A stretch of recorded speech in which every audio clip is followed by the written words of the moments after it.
Good morning, Secretary Ross. Thanks for joining us. Good to see you.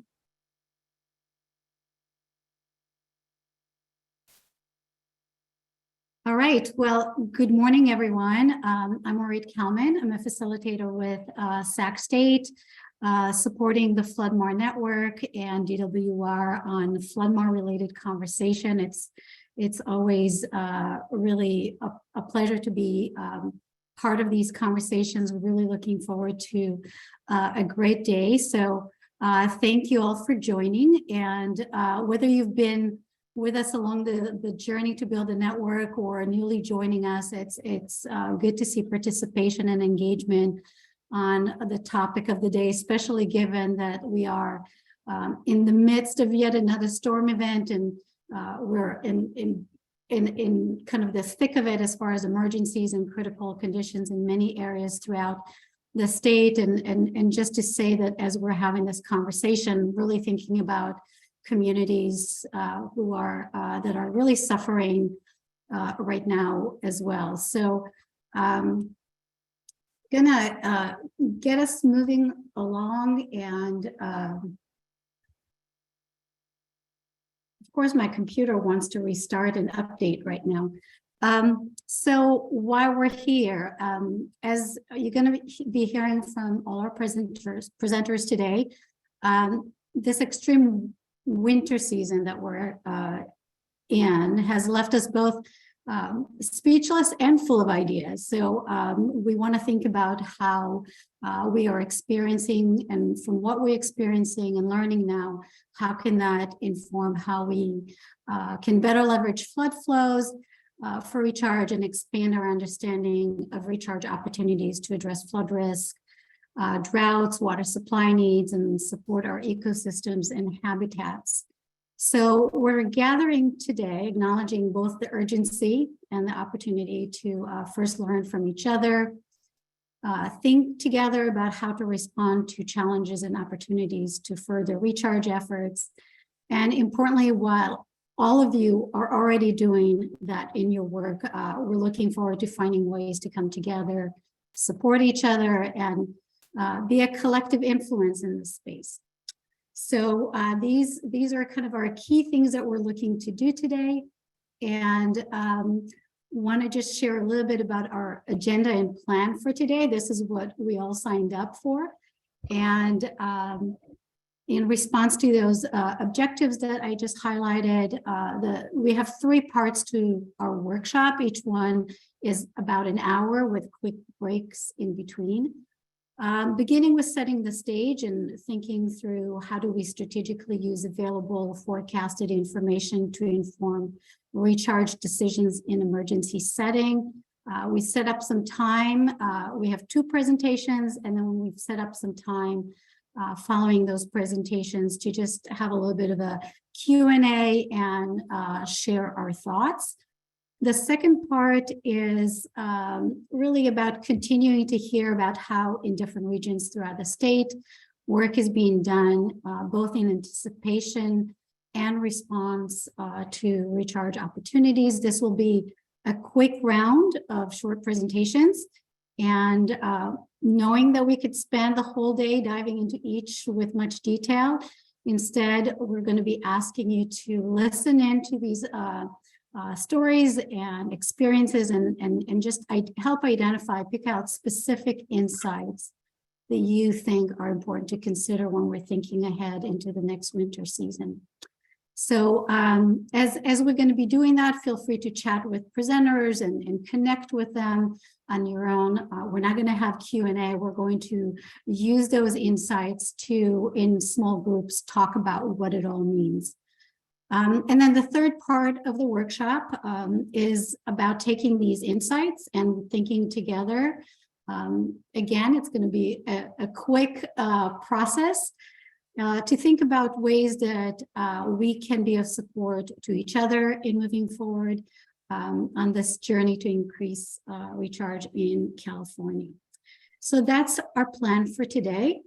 And as we are going to spend time together, I just want to highlight a key principle that really distinguishes the work of a network. And that's the concept of give and get, going from the me to the we. And so everyone here joining is already doing FloodMAR related work, and we want to really use the time that we have together to leverage your superpowers, your knowledge. That's what you're here to give, and that's what you're here to get from others. So I hope that even though we are on Zoom meeting where it's really hard to connect, that we can find ways to really focus on the work that we're doing with each other, and take the time to really think about how you are going to be present and engaged in our conversation. I know it's really hard on Zoom to get distracted with other things, so I hope you can stay with us. So I have a quick poll Zoom because I want to find out who's all on the call, and the perspective that you represent, how you are connected to the network. And also want to ask you, and I think there's a new Zoom feature I'm trying out, so let's see if it works, which is actually a short answer, wanting to ask you, what is it that you had to put on hold today to participate in this conversation? And so let me put this 3 parts poll, and let's see who's all with us. So question 1, what is your primary perspective? And then we have, how have you engaged with the network to date? And lastly, what are you putting on hold for the next 3 hours? So I'll just give you a minute to do that.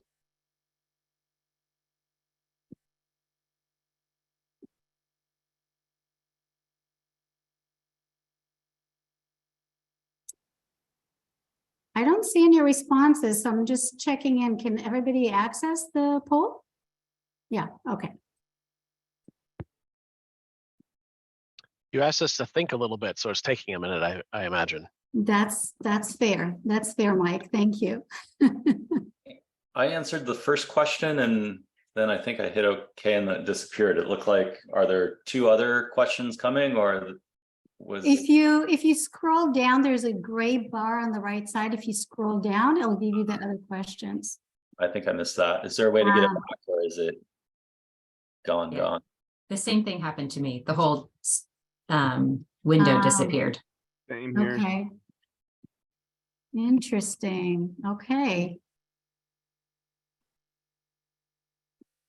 Is anyone able to do all 3 questions? I was able to do all 3 myself. I was too. I was able to.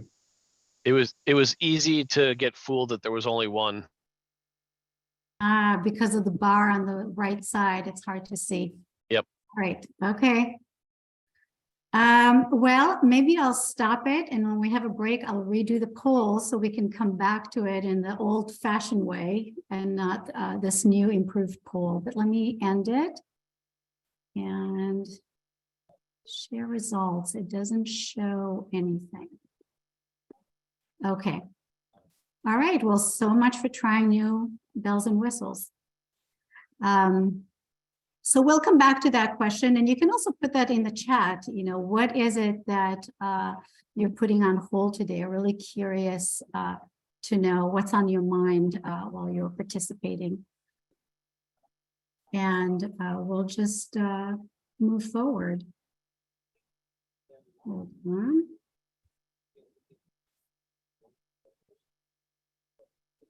All right. Well, to kick us off today, I'm honored to invite Secretary Karen Ross to share her thoughts with us as we begin our discussions. And Secretary Ross has a long bio that I'm just going to take just a piece of just for introduction.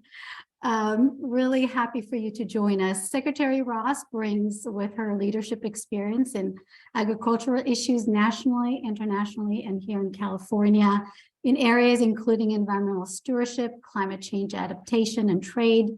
Secretary Ross has strengthened partnerships across government, academia, and the nonprofit sector in the drive to maintain and improve environmental stewardship and to develop adaptation strategies for the specific impacts of climate change. She's initiated programs to provide greater opportunities for farmers and ranchers to engage in sustainable environmental stewardship practices through water conservation, energy efficiency, nutrient management, and ecosystem services.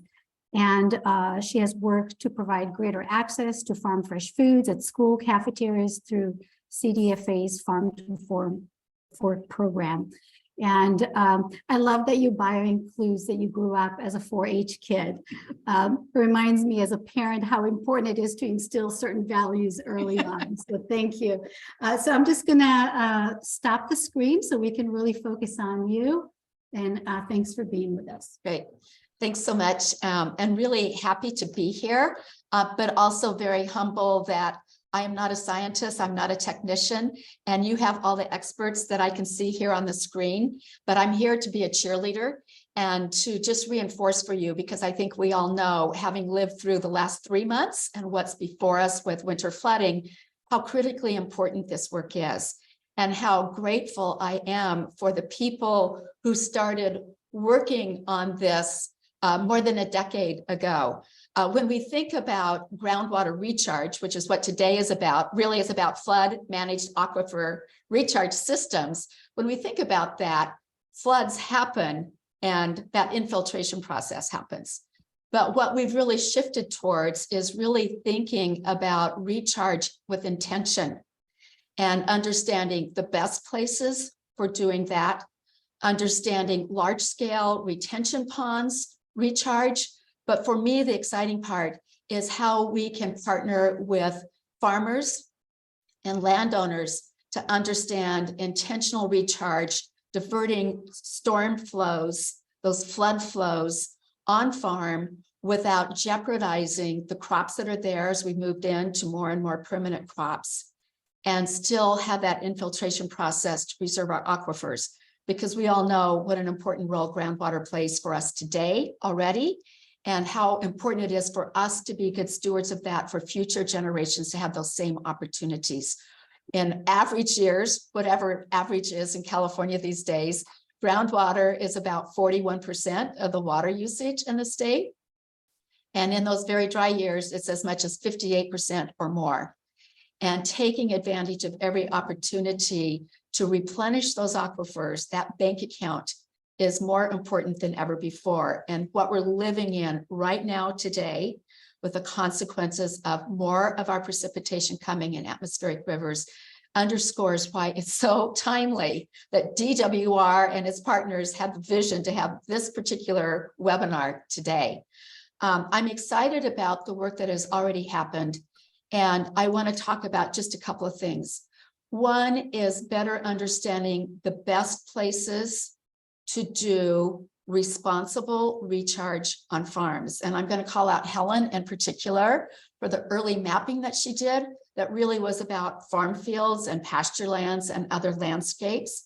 That's being supplemented with a really sophisticated mapping that DWR is doing with the helicopters flying with the electromagnetic, whatever those floppy things are that do all this. I mean, what we can see today is so advanced from what it was even a decade ago. But that mapping is critically important for us to better understand where we need to move water off and where we want to make sure that that water is standing to be able to do that infiltration, because we do not want to do anything where we would be responsible for jeopardizing water quality or exacerbating already water quality issues that are in the valley. So the mapping and the understanding and the broad acceptance of the best places for recharge to get the optimal benefit of that without jeopardizing water quality is hugely important.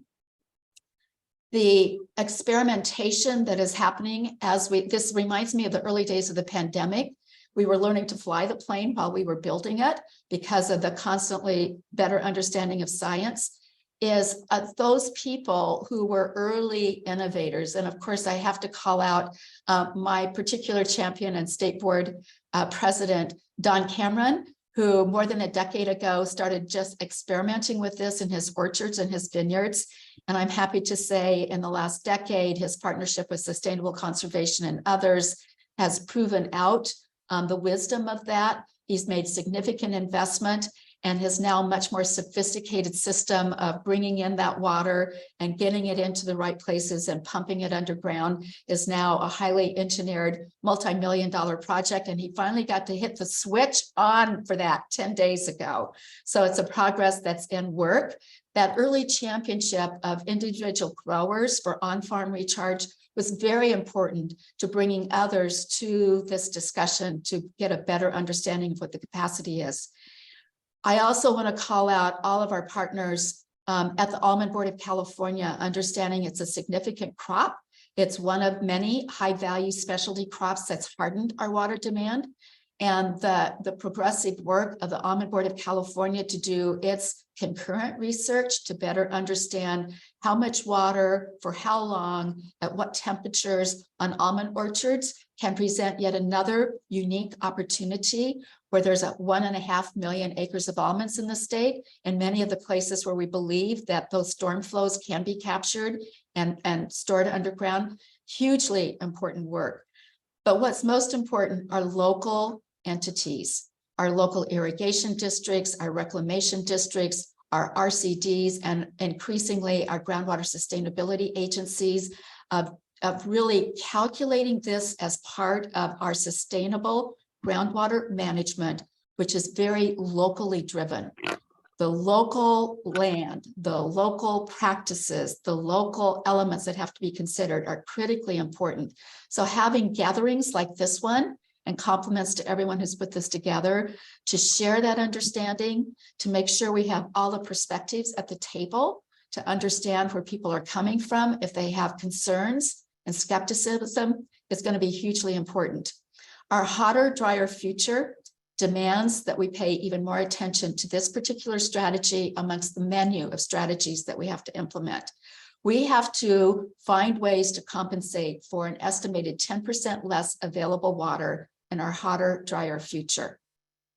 Our underground storage capacity of about, I think it's estimated to be 850 million acre feet, diminishes how much above ground storage we even have available, to really putting more emphasis on anything that we can do with managed aquifer recharge, capturing these flood flows, preventing worse damage to downstream communities, as well as recharging basins, are those multi-benefit approaches that we need to think about in an integrated resource management approach to our water, our lands, and the opportunities before us. So I could go on and on and on because I'm such a believer in each and every one of you in the work that you have already done, the work that you have in progress, and what we can do together with these kinds of convenings, with all perspectives at the table, equipped with the best science, the best mapping, the best understanding of our local communities, and putting it forward in practices and programs that can be implemented. I want to compliment my friends at DWR and all the work that they have done to make this more realistic. I want to call out all of the work that has already happened at the State Water Resources Control Board to try to expedite permitting, and what the governor did with his executive order just 2 weeks ago to really encourage and incentivize by waiving some of the permit conditions for on-farm recharge as well as irrigation district recharge.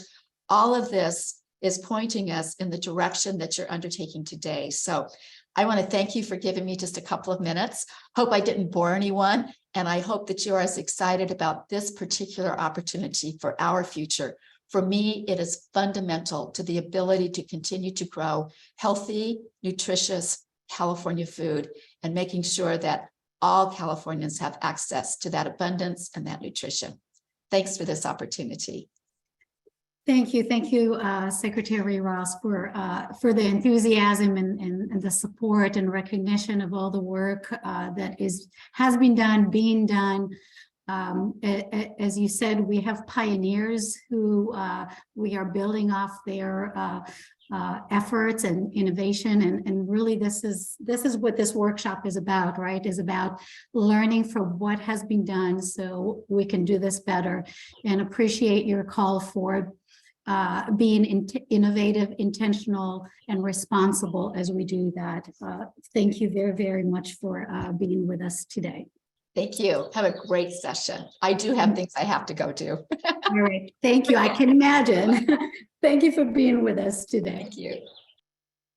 Yes. All right, so I'm gonna go back, share screen as we move forward. And we have a couple of presentations to get us started today. We wanted to think through where we are right now, and especially think through questions such as how do we operate strategically when we're in an emergency response mode as we are right now, and as we're thinking about balancing both flooding and recharge, and how we interpret forecasted information to identify and manage those opportunities. So we have a couple of speakers today that we're going to hear from. We'll do those two presentations, and then we'll have time for Q&A and just hearing your thoughts about those presentations. So first we have David Rizzardo, who is a supervising engineer working in hydrology, flood emergency response, and water resources engineering. David currently is focused on improving in situ and remote hydrometeorological and climate data collection to improve runoff forecasting, water supply forecasting, and reservoir and water management. He's been busy working 12-hour shifts lately, attending flood duties. So really happy that you were able to join us today. And I'll run the slides for you, so let me know when you're ready. Yeah, we'll go ahead. Thanks for having me today. Again, my name is David Rizzardo. My day job, as just mentioned, is managing our hydrology section embedded in DWR's flood management. My night job right now is one of the flood operations center directors. So we're quite aware of what's going on throughout the state, especially in the Tulare Lake Basin. So I have a little bit to cover today, so I'll dive right into it. It's basically kind of overviewing where we are hydrologically, rainfall, snowpack, and then some products that I feel may be useful as you endeavor in this work. So next slide, please. So this is not throwing my good friend, state climatologist Mike Anderson under the bus or our other folks in this work, but last fall, the crystal ball said, yeah, might be a little rainy in December, and then after that, will dry out, and it's been anything but that. But, you know, the point here is water management is complicated enough in this state, and now Mother Nature has decided that we can go between extremes, sometimes weeks apart, let alone months apart, let alone years apart.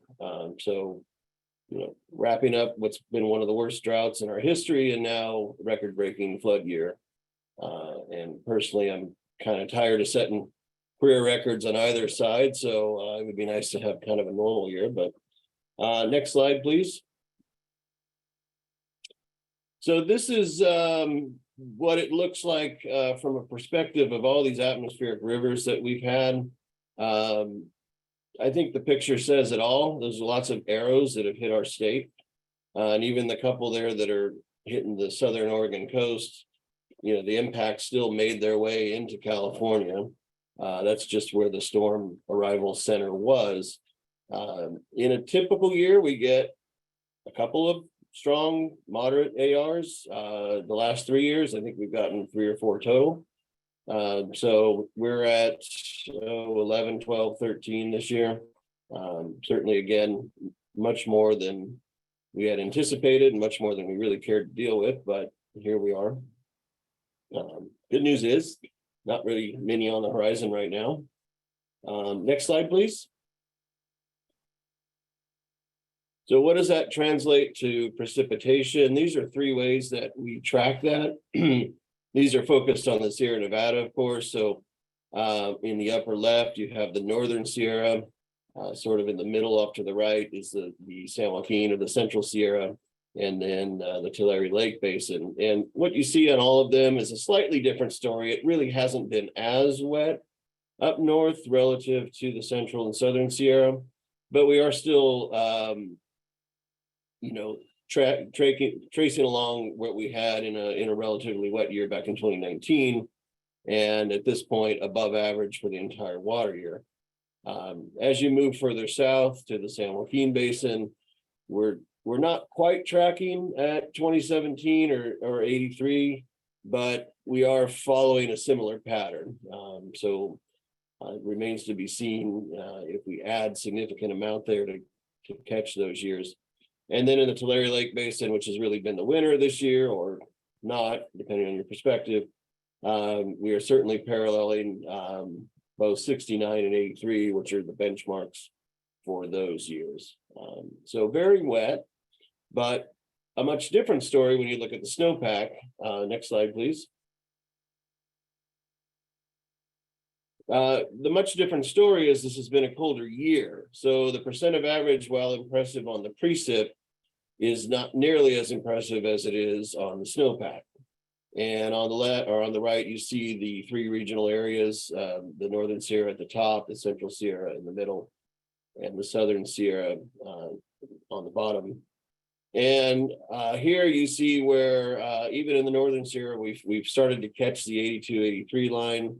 I guess you'll see there though that 82, 83 just kind of kept going and going and going. So hopefully it shuts off a little bit up there. Whereas in the Central Sierra, we're right above that 82, 83 line. I think it's pretty well set that unless we get abundant more snow, we'll pretty much end up around there. It just depends on when the peak of it is, earlier or later. And then down in the Southern Sierra, what you don't see on here is the 1969 line, and to some extent the 1952 line, which would be a little bit higher. But suffice to say, we're in near record territory. And you see that then on the bar graph on the left, where this year is coming in terms of snow water equivalent, just underneath 69. So at this point, it's really more of a question of how does the spring and early summer work out? Do we add more snow? Is it nice and cool and we get a slow snow melt? Or do we all dread that late April, May 1st, 90, 100-degree temperatures here in the valley, which really will set off the melt up in the upper watersheds. Next slide, please. So what does that translate to our reservoir conditions? On the right, you see kind of a snapshot of many of our reservoirs, especially at the foothills of the Sierra Nevada and then around on the North Coast and the Russian River area. And the way you kind of read these is when we're in flood control mode, which is what this particular graphic is looking at, you want to find that red line that goes across any of those bars. That's the top of conservation. That defines the flood pool for those reservoirs. And so if the blue bar is above that or near it, that means that the Army Corps is dictating flood releases in those reservoirs or considering dictating flood releases. And as you make your way to the bottom of the graphic, you see the story there, especially as it relates to the San Joaquin River at Millerton, and then the three or four streams that do drain into the Tulare Lake Basin. All of them are significantly above their top of conservation, which means, as most of you are aware, they are making significant releases to downstream areas. Last week, during the storms on Lake Cahuilla and Lake Success, especially, there were some uncontrolled releases because the reservoirs are full. So we were getting significant inflow to those reservoirs that more or less had to be passed immediately downstream. And I believe it was on Success that the spillway was used for the first time in 34 years or something like that. So on the right, you see that there's an example of Lake Success, kind of zooming in on the data, and you can see that big giant blue spike, which was the storage as of last week. And then of course the aggressive releases to try to get it back down under reservoir capacity. So obviously a big concern already, with the snow melt still large, or the snowpack largely still intact. Next slide, please.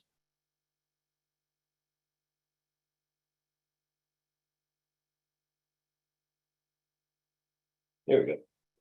Okay, so how do we forecast runoff? There's kind of two ways to look at it. what I'm calling the runoff now. This is a snapshot from the California Nevada River Forecast Center website.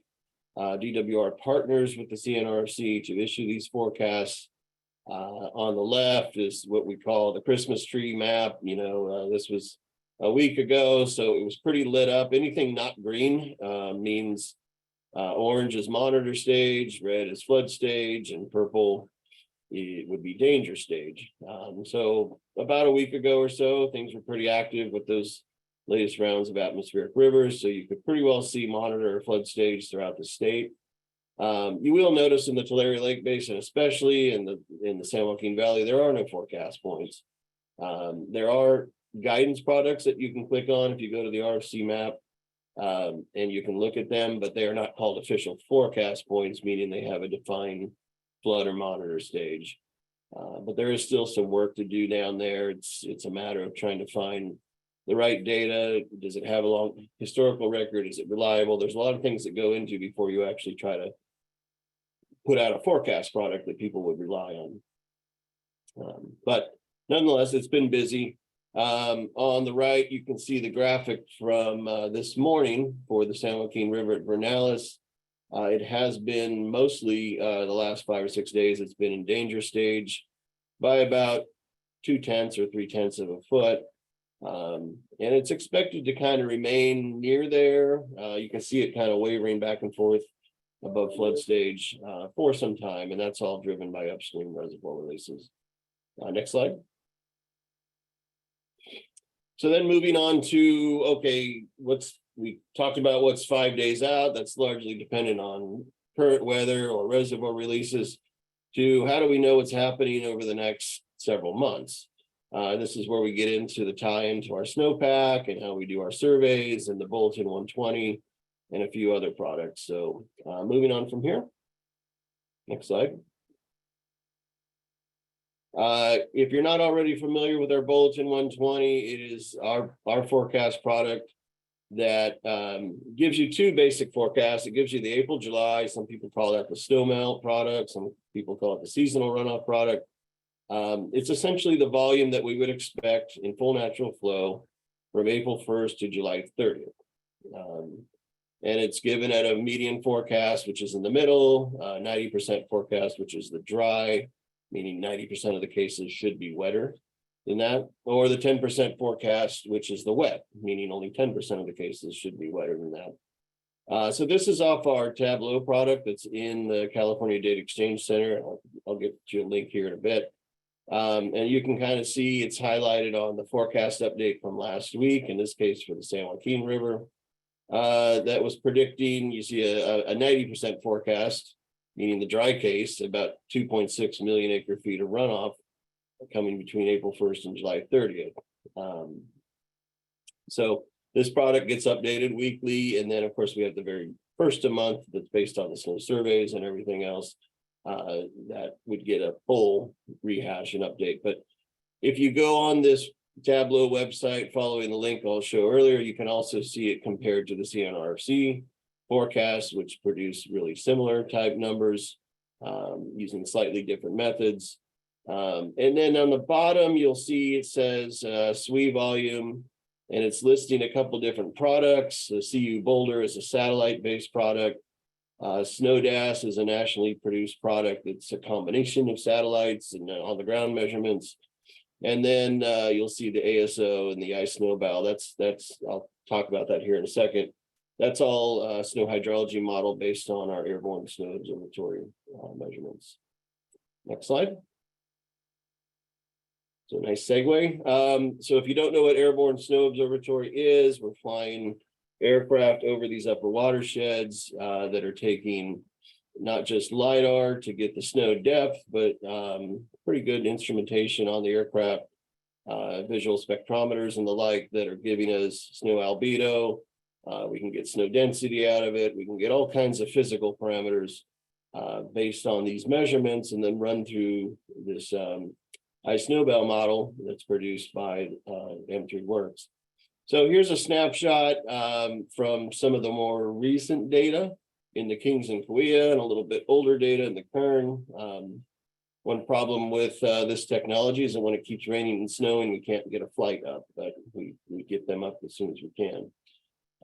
So here is an estimate on SWE. This isn't the volume that'll make it all the way to the bottom of the hill. This is a volume of water contained in the snowpack. And so you see in the Kings, it's about 3.5 million acre feet, just under 800,000 acre feet in the Kaweah, and based on older data on the Kern,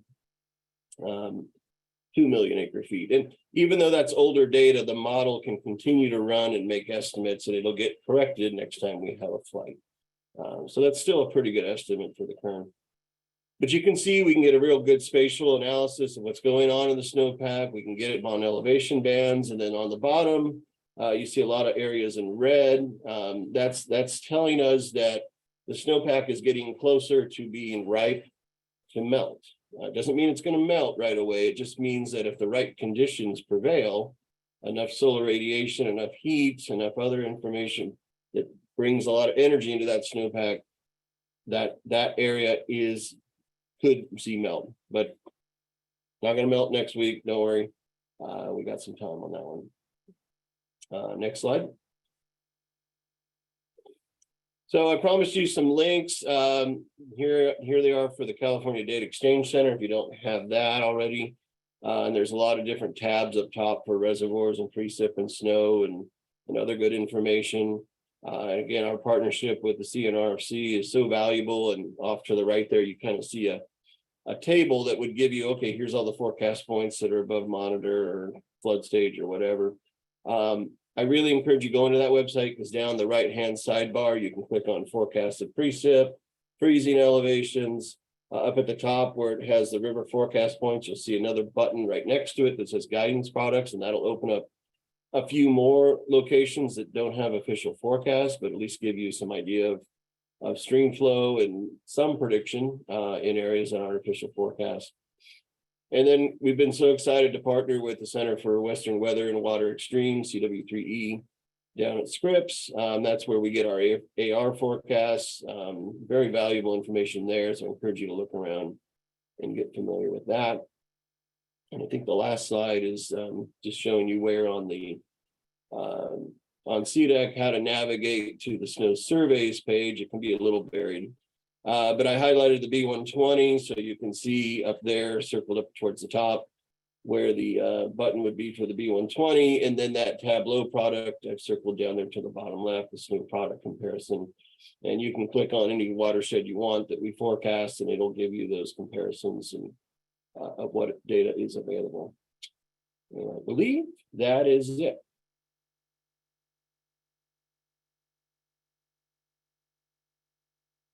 Great. Thank you, David. And please stay with us. I'm going to let Helen share her presentation, and then we'll take questions and comments from our participants. So we'll come back to questions in a minute. And I'm going to introduce Helen, who doesn't really need introduction because we all know of Helen and her work, but I'm still going to do that in case you're new to our conversation. Helen was just promoted to full professor in integrated hydrologic science at the University of California, Davis, where she has studied water above and below ground for the last 10 years.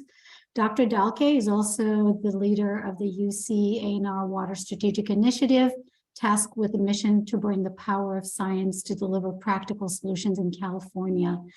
Dr. Dalke obtained a PhD degree in environmental engineering from Cornell University. Her passion is flooding farm fields with excess water to intentionally recharge groundwater and to educate the public on managed aquifer recharge, hydrology, climate interactions, and water policy questions. So welcome, Helen. Thank you, Ori. Can you hear me okay? Can hear you okay? Great. Yeah, thanks so much. And I hope you can see my slides. I added a second monitor so I can do this a little bit better here today. Yeah, I was tasked to speak a little bit on, where we are with FloodMAR, and it's a great honor here to speak to this larger group, and because it's been really a roller coaster ride since early December. We were really not expecting to be in a wet year, as David just pointed out. In October, the forecast was that we would just enter another fourth dry year. And then early December, we had a series, we had this change in jet stream, which really brought a series of back-to-back atmospheric rivers. They built up a very historic snowpack, particularly in the central and southern Sierras, caused widespread flooding, as we have seen in some of the coastal communities and now in Tulare Lake Basin. And so one could say, drought's over. At least, some of the NOAA drought maps are sort of making that suggestion. But I'm here to remind you, let's keep the eyes on the ball. And that is, of course, that this wet winter comes after a 3-year, severe and extended drought. And that was just one of 3 extended droughts that we had in the last 20 years. These 2 graphs here on the slide are from a recent paper from Jay Familietti's group. And this upper graph here is showing the estimated cumulative groundwater loss in the Central Valley Aquifer as modeled with the USGS CVHM groundwater model. That's the red line. And then the blue line shows the estimate with the gravimetric center GRACE that's flying, around the Earth. And so you can see some of the estimated overdraft rates for the last couple of years. So over the last 20 years, we're looking at almost 2 million acre feet per year. And during the last 3 years of drought, the estimate is almost 7 million acre feet of overdraft in the Central Valley Aquifer. So this is devastating news because, we have, of course, SGMA that was passed in 2014. And so the climate has not really been helping in complying with SGMA. And so we have really a lot of catching up to do, but, let's keep that number maybe in mind. Let's maybe agree that there is potentially an overdraft rate of 2 to 3 acre feet per year, because I'm going to get back to that at the end of my presentation. So I'd like to show this graph here. Again, this graph is from a report that the Public Policy Institute of California has published when they were reviewing groundwater sustainability plans submitted, particularly here in these 21 critically overdrafted basins in the southern part of the Central Valley. And the plan that many of these groundwater sustainability agencies have is to address overdraft with more intentional groundwater recharge. About 50% is thought to be addressed by recharge, while about 33% is maybe addressed by shifting to other surface water uses, and 20% managing demand by, for example, fallowing. Although I wonder sometimes in reality, should we potentially swap those percentages, because we have a long way to go to actually achieve 1 million acre feet of recharge in that region alone. And I shall say intentional recharge. So where's that recharge coming from? Of course, the main source of water is the for the proposed expansion in groundwater recharge are high magnitude flows or flood flows, as we've seen them this year. This is the only physically available source of water that we have really left in the state, particularly in regions where most surface water is already fully allocated. And so I want to show again some of these numbers that are coming from a paper that my student Tiffany Koses and I published in 2017. Looking at the availability of high magnitude flows here defined as flows above the 90th percentile, or, you're looking at the 10% largest flows on record. And we estimated that on average in years when we have these high magnitude or flood flows occurring, we have almost 3 million acre feet of water sitting in these big peaks that could be utilized for recharge. During wet years, the number is 3 million acre feet for the Sacramento River Basin alone, and the San Joaquin can contribute about 1.2 million acre feet. But one has to understand the timing of when these flows occur. We've estimated that these flows occur on average 4.5 out of 10 years in the San Joaquin Valley and about 7 out of 10 years in the Sacramento Valley. And they don't occur every day. So on average, we see 20 to 40 days with high magnitude flow in the San Joaquin Valley in our winters, and about 30 to 50 days in the Sacramento Valley.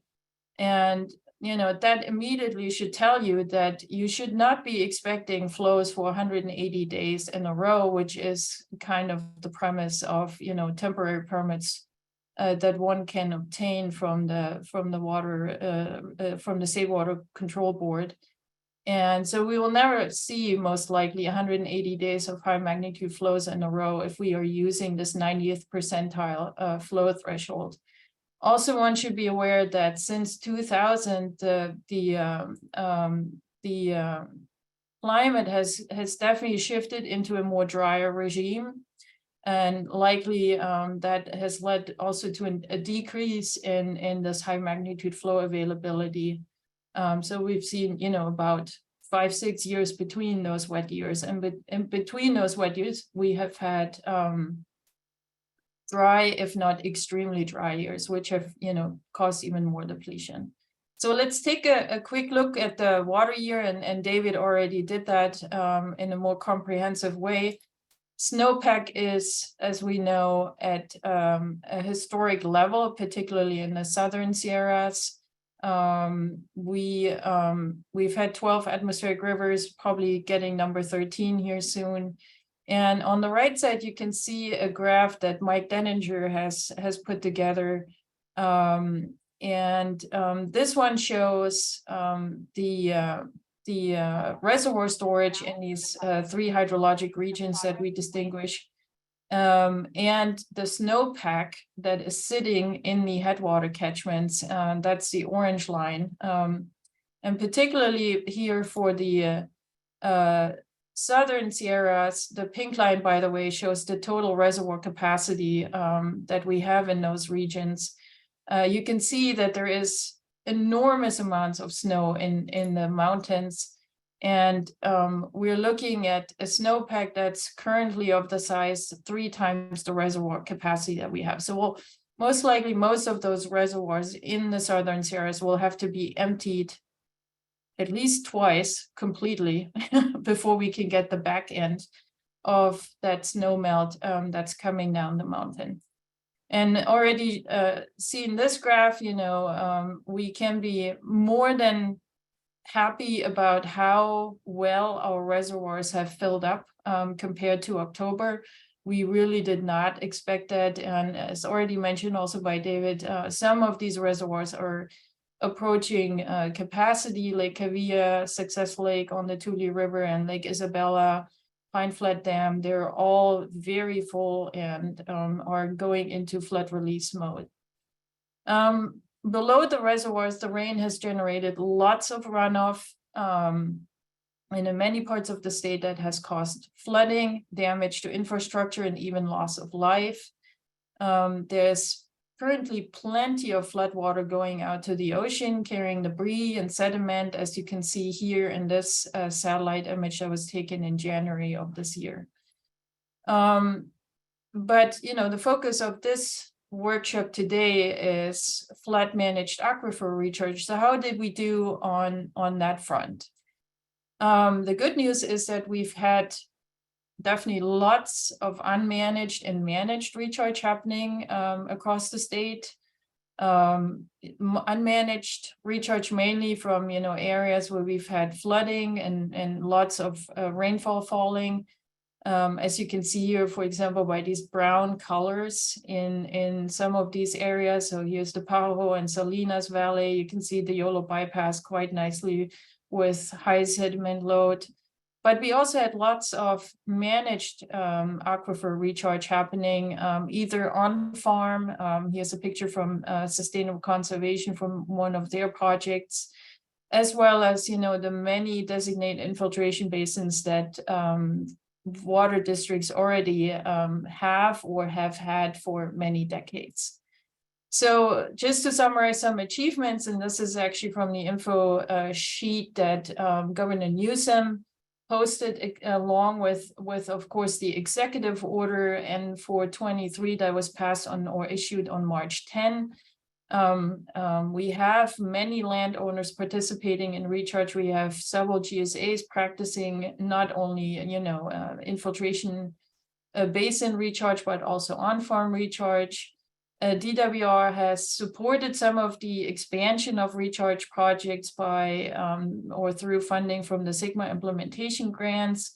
The Water Board has approved or permitted 7 applications for temporary water rights to divert flood flows to recharge. And they also authorized diversion of 600,000 acre feet in collaboration with the Bureau of Reclamation onto working lands in the San Joaquin River Basin. But we've had some challenges. So many of, particularly the amounts of water that we were hoping to divert under these temporary permits are still very small. And I mainly wanted to address 2 main, I would say, challenges that I see. One is that we seem to be having a little bit trouble with the timing of things. And I'm going to use this graph here or this slide to illustrate some of those issues with timing. This is just a hydrograph from a random stream gauge I picked on Cache Creek, precipitation data from Davis, and some turbidity data from the same gauge here at Cache Creek to illustrate some of the challenges. So as we were going into the winter season, the first couple rains that were happening in December are just more or less wetting up your watersheds. So you often see a small runoff response because most of the rain is absorbed by the soil. You don't see that much runoff being generated from those first couple rainfall events. But then we had those 9 back-to-back atmospheric rivers, one every 2 or 3 days. And so watersheds were wetting up really, really quickly. We had saturated soils in many parts, which is also why you have flooding in those areas. And so that is really the water that theoretically we're looking at to divert to utilize for intentional recharge. And here are the permits that were issued or permitted by the Water Board. So the first one came on December 26th. And then the next couple ones were issued in mid-January.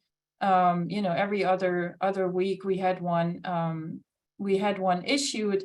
And so, you know, landowners that were prepared to take some of the flood water at this point here had to wait to get their permit. So they couldn't necessarily do it. So once you have the permit, you could get started. But when you have very saturated soils, it might get a little bit difficult to actually get into your areas to, you know, now prepare the land or, you know, operate some of the infrastructure that is needed to divert the water. So another issue is that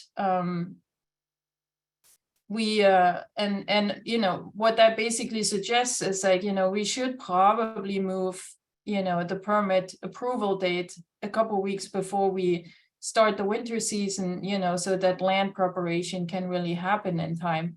But the other issue is really also that once you have these flood flows going, often these flood flows come with a lot of suspended sediment and even, you know, much larger debris in those flows. So, you know, we probably want to let some of that water go first. And in some areas, the sediment concentrations stay fairly high just because of the nature of the basin and the geology we have.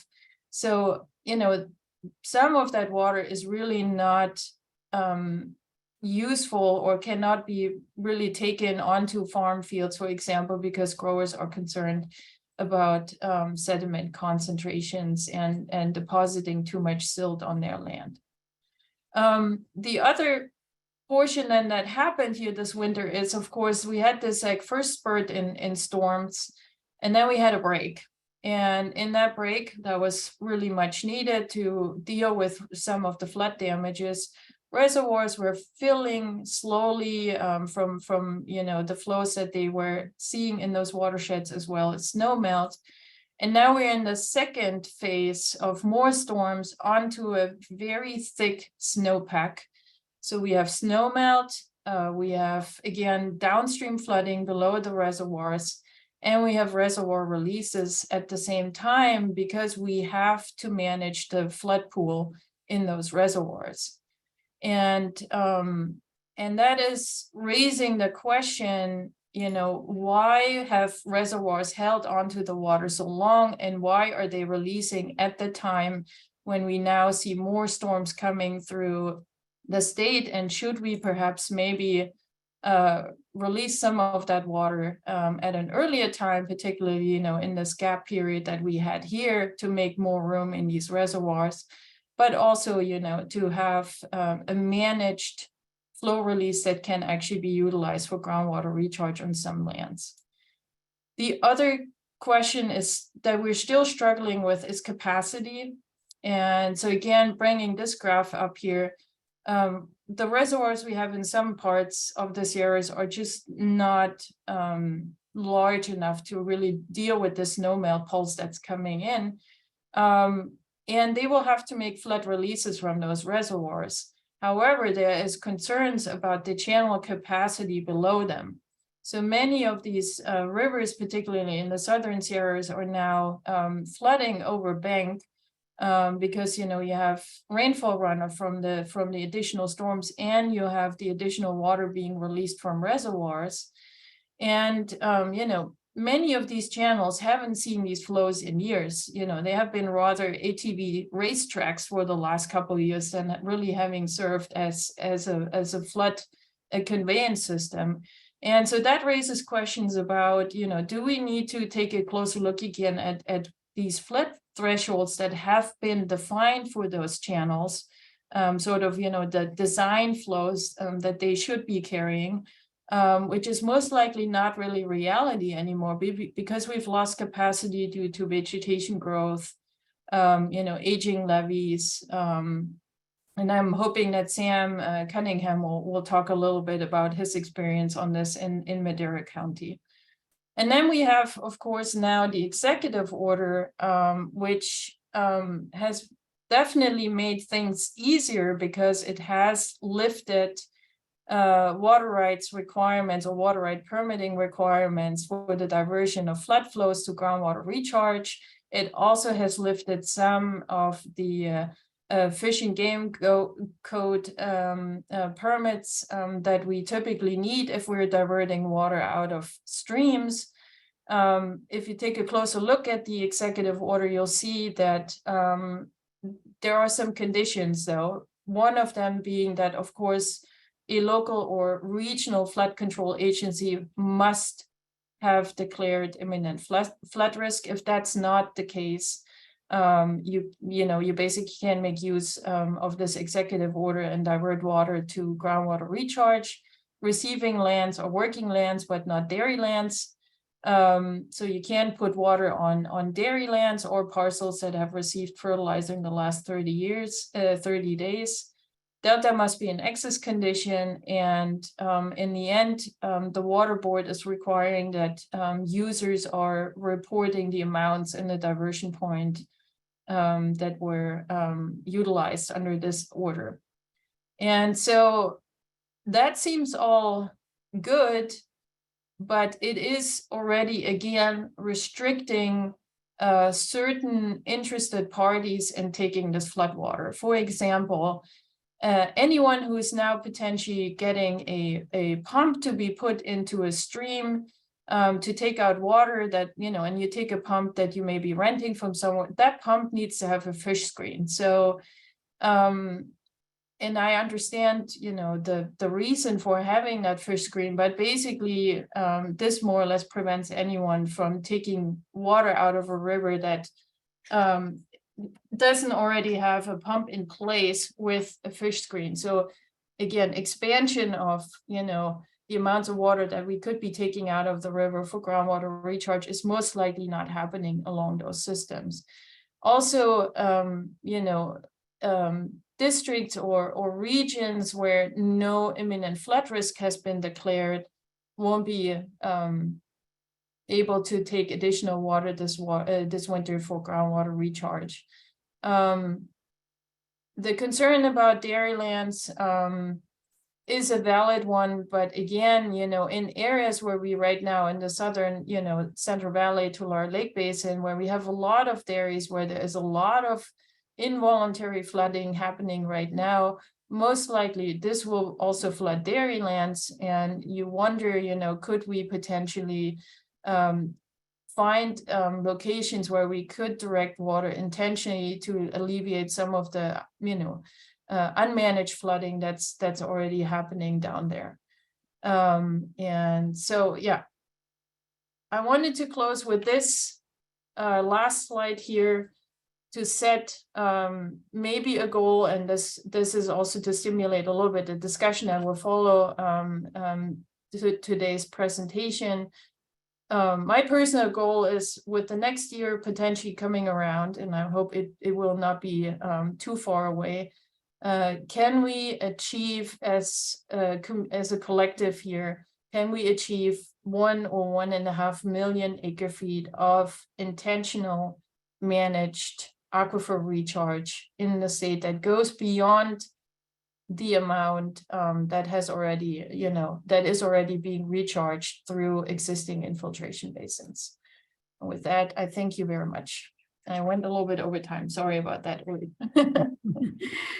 Thank you, Helen. Thanks for your presentation and really providing kind of a comprehensive explanation of where we are and some of the challenges that we're going to want to come back to later on, thinking about the challenges related to permitting, timing, sediments. You mentioned reservoir operation and linking that to recharge. The fact that we have an executive order now that we can learn from how we interact with how that's set up, and appreciate your call for the 1.5 million acre feet in recharge. So yes, we have run out of time, but I think it was all worth it. So we don't really have time for Q&A, but I want to invite participants to, if it's okay with our presenters, to include questions in the chat, include everyone, and our presenters can respond to that. I want to make sure that we get through all the pieces today. And just to say, a lot of the conversations that we're having today is obviously not in-depth conversations, but they're opportunity to learn and start thinking about what are the topics and issues that we should all engage and be thinking about. We'll take a 5-minute break. I have right now 11:04, so we'll start again at 11:09 with our second part of the workshop. And thank you both, David and Helen.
All right, welcome back everyone to our second part. And as we are continuing on, we want to now think through and hear about some specific examples. So this is the time where we get a snapshot of recharge efforts throughout the states, and really wanting to use these stories that are going to be provided in short 5 minutes, get us thinking about the larger potential and opportunities to expand recharge efforts. So we gave the presenter very strict 5 minutes, and as we already know, this is a big ask. It's a lot of information, but it's just a starting of a conversation. So they're gonna share what they were asked to share is what they have done this winter season and previous planning in preparation for it.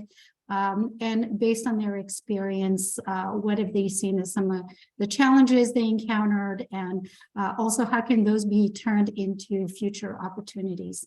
So I'm now going to turn it over to Daniel Mountjoy from Sustainable Conservation, who will set the stage for the stories and also introduce our presenters. So to you, Daniel. Thanks, Harit. Well, I think everyone's already heard that obviously we know this is the year where FloodMAR is actually really being tested. It's also the year for us to learn about the successes and challenges of implementing FloodMAR. The media and the public keep asking questions about, with so much water available, why haven't more examples of floodwater capture occurred for recharge? And as Helen pointed out, there's a number of reasons for that. And we're going to be asking our panelists here to discuss some of those challenges. I think one of the things you'll hear from this is it's difficult to avoid the lesson that preparation determines the scale of FloodMAR. And many of us in the network have been preparing throughout the drought for a year like this. And the results of those that have prepared are the ones where we've had successes. We're going to hear from a variety of different sectors that have prepared. We're going to hear from a farmer, from the ag industry, from irrigation district, GSAs, county, and at the state level. And really the most successful efforts coordinate across these sectors. And so one of the benefits of the network is a chance for us to identify those players that can help advance these connections and these coordinations for future efforts. You're going to hear about preparations that started years ago, but also some actions that are being promoted now in preparation for snowmelt.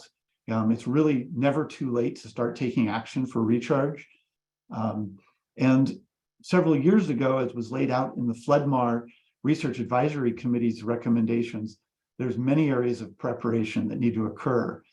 Everything from compilation and evaluation of data, as we heard in the first session, development of guidance, so that those that are interested and want to know more have the information available to them, and policy updates that need to occur to make this more feasible.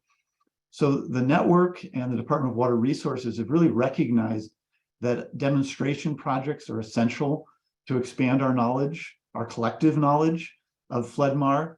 So listen to these FloodMAR stories and ask yourself how you and your agency or organization or business can drive greater preparedness for this year's spring snowmelt runoff or for next winter's potential water availability.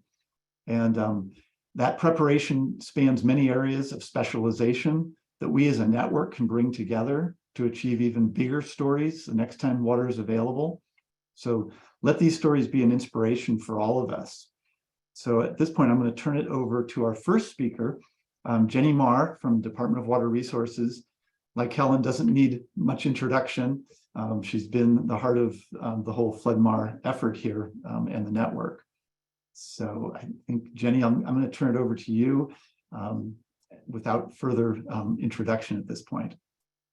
Thanks, Daniel. Good morning, everybody. I'm on the clock, so let's go to the next slide. I'm going to talk a little bit about putting the flood in FloodMAR, which is really what winter 2022-2023 did. As David and Helen shared, this year is exceptional.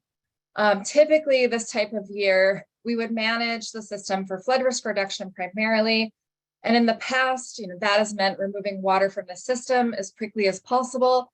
But now there's significant interest in how to maximize the potential benefits of flood events while minimizing the potential impacts. And that means spreading water out and slowing it down. A big part of this interest is using floodwaters to maximize recharge to replenish our overdrafted groundwater basins. And in a year like this, as Helen indicated, recharge is going to occur in uncontrolled via flooding and controlled ways. And really what we're trying to do in FloodMAR is maximize recharge in a controlled way. It's worth noting that if you are diverting water solely to reduce the flood risk, you don't need a water right. A State Water Resources Control Board fact sheet says that control of flood flows to prevent nearby flooding does not require a water right. And in these cases, water is diverted to avoid a hazard, not achieve a beneficial use. But if you want to divert water to reduce a flood risk and take action to maximize groundwater recharge, you need a water right to protect that water for your beneficial use later. Next slide. So many people ask that if we're dealing with such high flows, why are water rights so challenging to obtain? So we're in a queue that's over 100 years in the making. We're divvying up a limited and precious resource. And unfortunately, in 2023, FloodMAR projects were at the back of the line. And it's the less reliable and less frequent high flows that are left. Since the release of the governor's water supply strategy last summer, DWR has been providing technical assistance to local agencies that are interested in obtaining temporary water rights for implementing pilot projects using high flows for recharge. Sorry, I'm having some technical difficulties with my internet right now, so I'm going to turn off my video. So in that technical assistance, what we've learned isn't surprising. Water rights are complicated, they're resource intensive and time consuming to apply for, but it's water management in California. That's to be expected. But water rights are also protective of finite resource and protective of legal water users and the environment. When you have an existing water right, you're thankful for all of these things.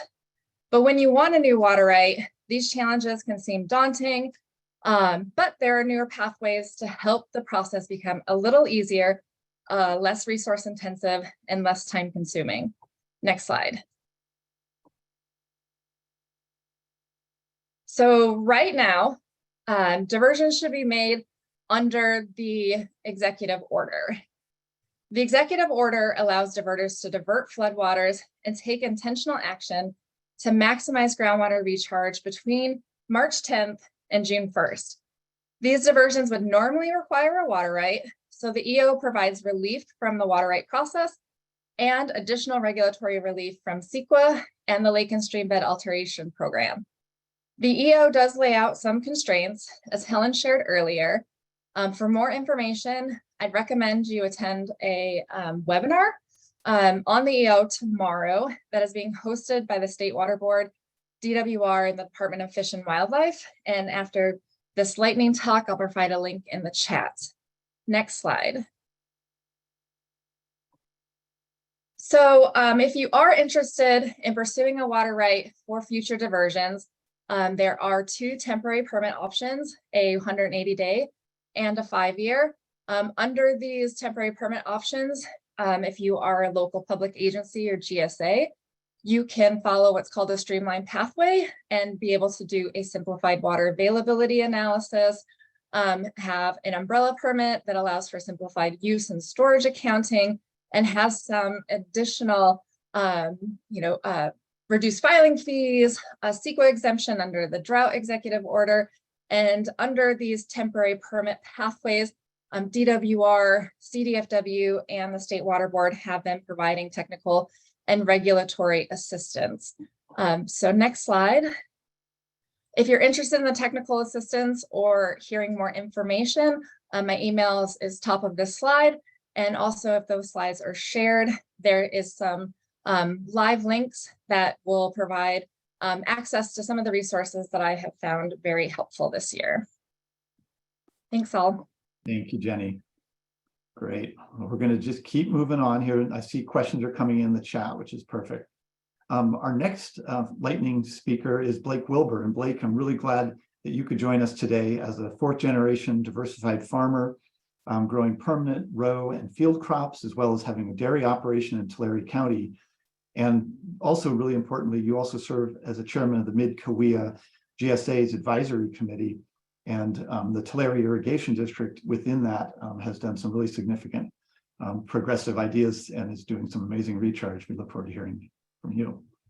All right, thanks for the introduction. Yeah, so I'm a diversified farmer in the Tulare Basin, also known as TID, also known as the Mid-Cahuilla Basin. Since Sigma's in action in 2014, we started the process of collecting the necessary components to get to the point where we are now with a plan that's being set out and evaluated currently. But since its inception, I've been the chairman of the advisory committee, serving as the ag portion, which our board or our committee consists of ag, disadvantaged communities, environmental interests, and other at-large positions, which are anybody that lives in the city that has an interest in water policy and how to bring back our water levels, have joined on to our advisory committee. That way we had an ability to forward on our thinking, our concerns, and as policy was being doled out from the board, we would give our opinions and how it might affect us and our constituents, which we had a lot of action, a lot of meetings that pertain to that policy making.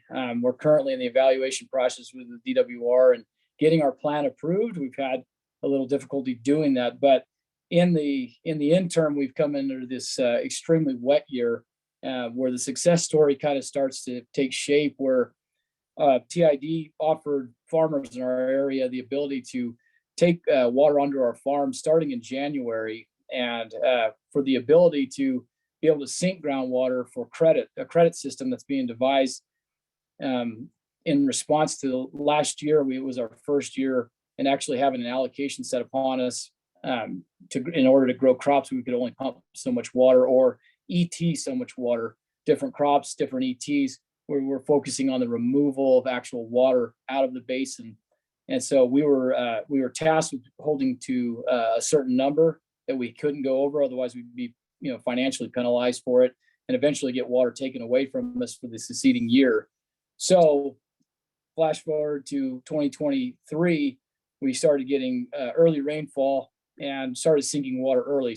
Since January up till this point, I still have pumps running, sinking water into my farm ground, preferably open ground that hasn't had fertilizer, like all the constraints that were laid out, trying to minimize any impact to groundwater quality we could possibly have. But myself, I've been able to sink between 2,000 and 3,000 acre feet of water, which will then go to credit my account, so to speak, in my next cropping year, which in this year, we're going to have plenty of surface water. We won't have to go into our groundwater credit system. We'll be using almost solely surface water. But in the event that 2024 is another drought year, I'll have credit in my system to be able to allow me to transition into something that can work for my operation and my community around me. That's something that is kind of a paradigm shift for our area. I'm a 4th generation farmer. My dad farmed before me, and they would only sink water kind of when it was convenient for them, whether it was leaching salts. They wanted a pre-irrigation, the water was available, and they would only run the system. And when I say system, I'm talking about the TID system. They would only run it maybe a quarter of capacity when there was a lot of water coming through from Lake Cahuilla, which is what fuels our system. And this year, I'm pretty proud of our growers in our area. We were able to run 3 quarters and we're almost to capacity for a full 2 months during the February or January, February season, sinking a tremendous amount of water. And then we got flooded. Our area is not is hit, is affected, but it's our neighbors to the south in the Tule Basin are what you're seeing on the news right now. And they were doing much the same thing. They were sinking water at the rate that they could possibly max out their systems. And then the ditches and levees started breaking, and now they're in involuntary sinking water. And there's probably, I haven't heard estimates yet, but there's probably 20 to 30,000 acres that have been sitting under 4 feet of water for at least 2 to 3 weeks now. And so it's a huge catastrophe, really. As far as groundwater is concerned, it's kind of moving in our right direction, but we need to help people that are severely impacted by it. The disadvantaged communities are being displaced. I think in Tulare, they're setting up FEMA stations to help those individuals. So it's a big undertaking, and farmers are taking it serious. And we've changed the way we think about water as a resource that we need to make available for everybody. So looks like my time's expired, so I'll leave it to the rest of the program. Thanks so much. We appreciate it, Mike. I'll just comment that Aaron Fukuda at the Tulare Irrigation District, updated me that you guys are now doubling the amount of recharge that you used to do prior to on-farm recharge. You used to use basins only and now doubled it. So Wes Miller is our next speaker, now from the Turlock Irrigation District. And Wes was previously a grower himself, came to TID in 1995. And he's been the district lead for their SBX 77 project, as well as leading their new farm recharge efforts. And I'll point out that this was a DWR funded pilot project effort that we've been working on with Wes. And Wes, take it away and tell us some of your lessons learned and challenges. Thanks, Daniel. And I apologize if I start coughing. I was choking on a Girl Scout cookie a minute ago, so hopefully it's not too bad. But as Daniel mentioned, I was previously a farmer. I'm going to bring a district perspective to this conversation, albeit very quick. Been at TID for 28 years, all of which has been in some sort of irrigation operations or project management, and was made the TID lead for our developing an on-farm recharge pilot late of last year. Next slide, please. So the TID partnership, we partnered with Sustainable Conservation, who, as Daniel mentioned, they were contracted by DWR to pilot 4 to 6 sites within the Sacramento and San Joaquin valleys. 3 of these sites were within Turlock Irrigation District, or RTID. We used existing TID canal conveyance to deliver flood flows from lands to our east that drain into our system, and also receive storm flows from local city and county authorities. The 3 sites were established almond orchards ranging anywhere from 4 to 26 years in age. All have converted to either drip, micro, or solid set sprinklers within the last 10 years or so. On the upper left, excuse me, we have a field that typically is drip irrigated. Upper right, it's micro irrigated, and in the bottom, typically in the bottom center picture, it is solid set sprinkler normally. Note that they all have one thing in common. They all retain their flood facilities, regardless of how much of a pain it was to work around them during harvest or normal operations. They would have all loved to have clean orchards and blocks that they have no obstructions and total access to. But they had the foresight to keep them in place before Sigma was even a thing. This was critical to the pilot because no infrastructure other than the levees in their fields was required in order to quickly react to flood flows. And as you can see in the pictures, each site applied anywhere from 5 inches to 14 inches per event. Some sites percolate better than others. And 2 of the sites, so the one that had 14 inches in the upper right and the one that had 5 inches, they were very close to each other within thousands of feet. And from the analysis that we did using our TID GRAT, SAGB, and RSI, showed very similar situations, but they perked at very different rates. So every piece is different. Next slide, please. District conveyance, the good and the bad. Again, this is from a district perspective. The good is our board is committed to modernizing and automating key points in our system. In the upper left picture, I was able to safely operate this canal structure from my home, office, or my work truck, and I was able to use the Rubicon flume gates as seen in the picture. I was able to store water in the upstream canal, which that reach is over 3 miles long. So it's a significant small reservoir. And I was able to release it down slowly to the pilot sites in order to provide recharge, even when flows had either fallen off or had actually stopped. Also in the top right picture, we have Rubicon flume meters installed at our farm turnouts. This allowed me to be able to see exactly how much water was being taken, so I knew exactly how much water to give them, as well as how much water was actually applied. And likewise, the bad. So in the same pictures, as you see in the top two pictures, our automation is powered by solar panels and battery backups on site. So during normal operations during the summer, there's an abundance of sunlight. Historically, these sites are not needed in the winter because we usually run our canal system on the floor. Everything's wide open to allow the water to quickly and safely pass through, because these could be damaging flows that exceed the capacity of our canals. So we had to keep some battery backups available, and we had to change them out constantly, which is problematic in bad weather. These things do not like to be opened up and exposed to water. To do this in the future, we would probably need to run dedicated power to each site to safely operate the system. And we're talking about 300 sites, so it's significant. Also in the bottom two pictures, you see washouts, slick, unsafe conditions. They were a problem on our system. Normally the canals are run very low during the winter months, so this isn't as big a deal. So trying to deliver water at normal elevations, we're a gravity system, all gravity. And so we need the canals built up to deliver. It was sketchy, to be completely honest, at best. We had hundreds of washouts like this system-wide. So in order for us to be able to do this at scale, to safely deliver water 365 days a year, we would need significant earth resources projects. And we have 500 miles of canal banks. You can imagine the cost of building a hardened levee or a canal bank stretching from Reading to Los Angeles. So it would be significant amount of money.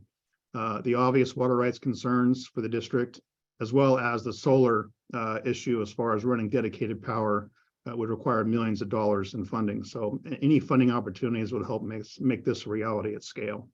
Thank you. Great, thank you so much, Wes. Our next speaker is Laura Foglia from Larry Walker and Associates. And Laura has been working with a variety of GSAs, mostly in the Sacramento Valley. So we're going to get a little more perspective from the northern regions. But as she's both with Larry Walker Associates and she's an adjunct faculty at UC Davis. So she's both on the data collection and knowledge gaining, as well as the practical assistance to folks. So again, two different perspectives for us to hear from. Laura, please go ahead. Thank you, Daniel.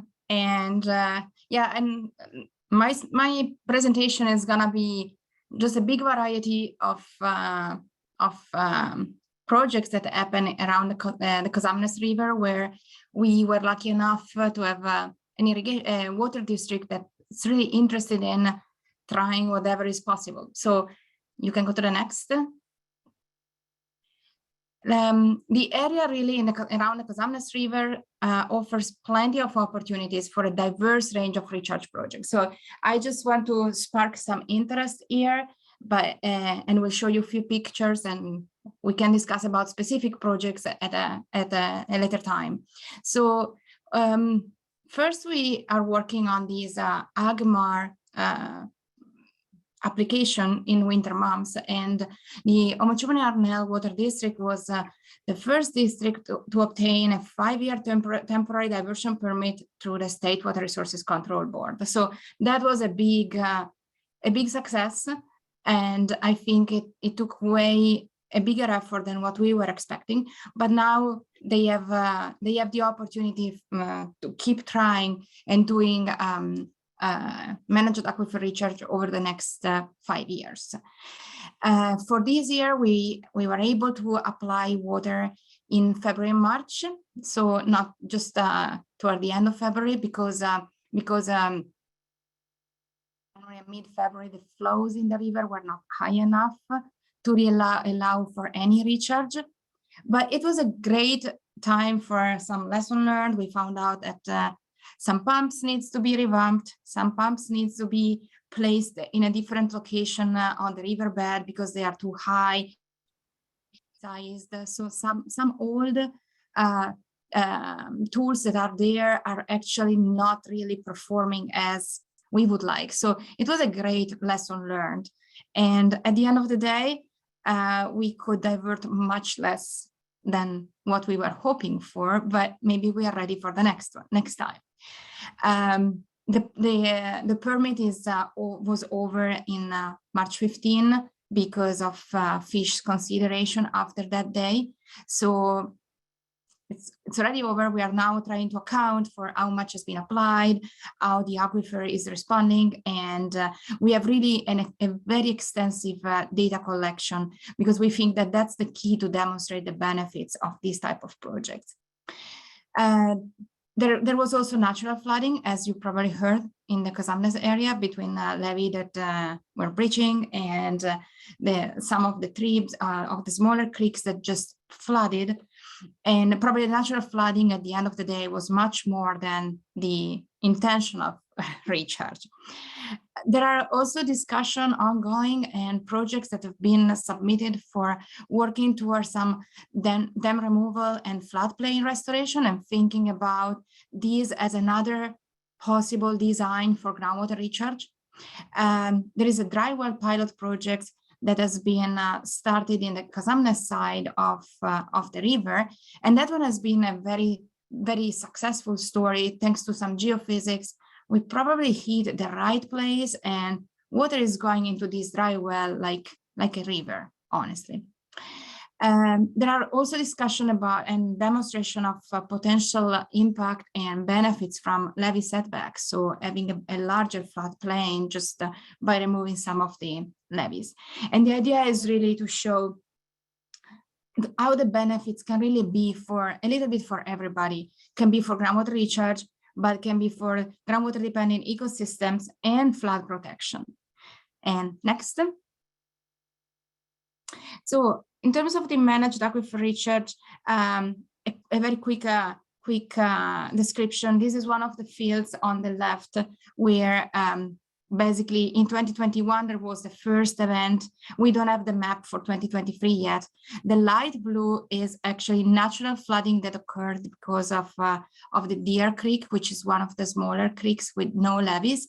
And on the southern side, southeast side of the picture is the Kazamnes River, and the darker blue is the intentional flooding. So you see that how different it is, and we are developing the same maps for what happened in this month of March. But unfortunately, you can see on the picture on the right, and this is from this year, we could apply much more. You see that there is much more room for floods, and we just didn't have enough water to apply. Next. This one is the idea that is running around about removing the Blodgett Dam, which is a small dam that has been constructed on the river like many years ago. The district is maintaining, but the dam is kind of keeps breaking. So now there is this discussion about, can we remove it? Can we remove it? And then if you look on the picture on the right, that's kind of how it was, the floodplain around the dam looked like in January this year. It looks like there is for a lot of floodplain restoration and design, and this would help basically creating access to about 16 miles of Chinook salmon spawning habitat. So it would really make a big difference, but the district needs to find out which are the permits needed to remove the dam, how to move forward, plus the cost for this dam removal. Next. So in terms of flood protection, can something like dam removal, increasing the floodplain, actually avoid problems like the one in the pictures with levee breaches and just the flooding in all over? I mean, probably if we can kind of control and restore the floodplain, we can have the same type of flooding, but without damages. So just intentional. And next. So the idea of the levee setback is really like it's a preliminary study right now, but it really links to this idea of floodplain restoration.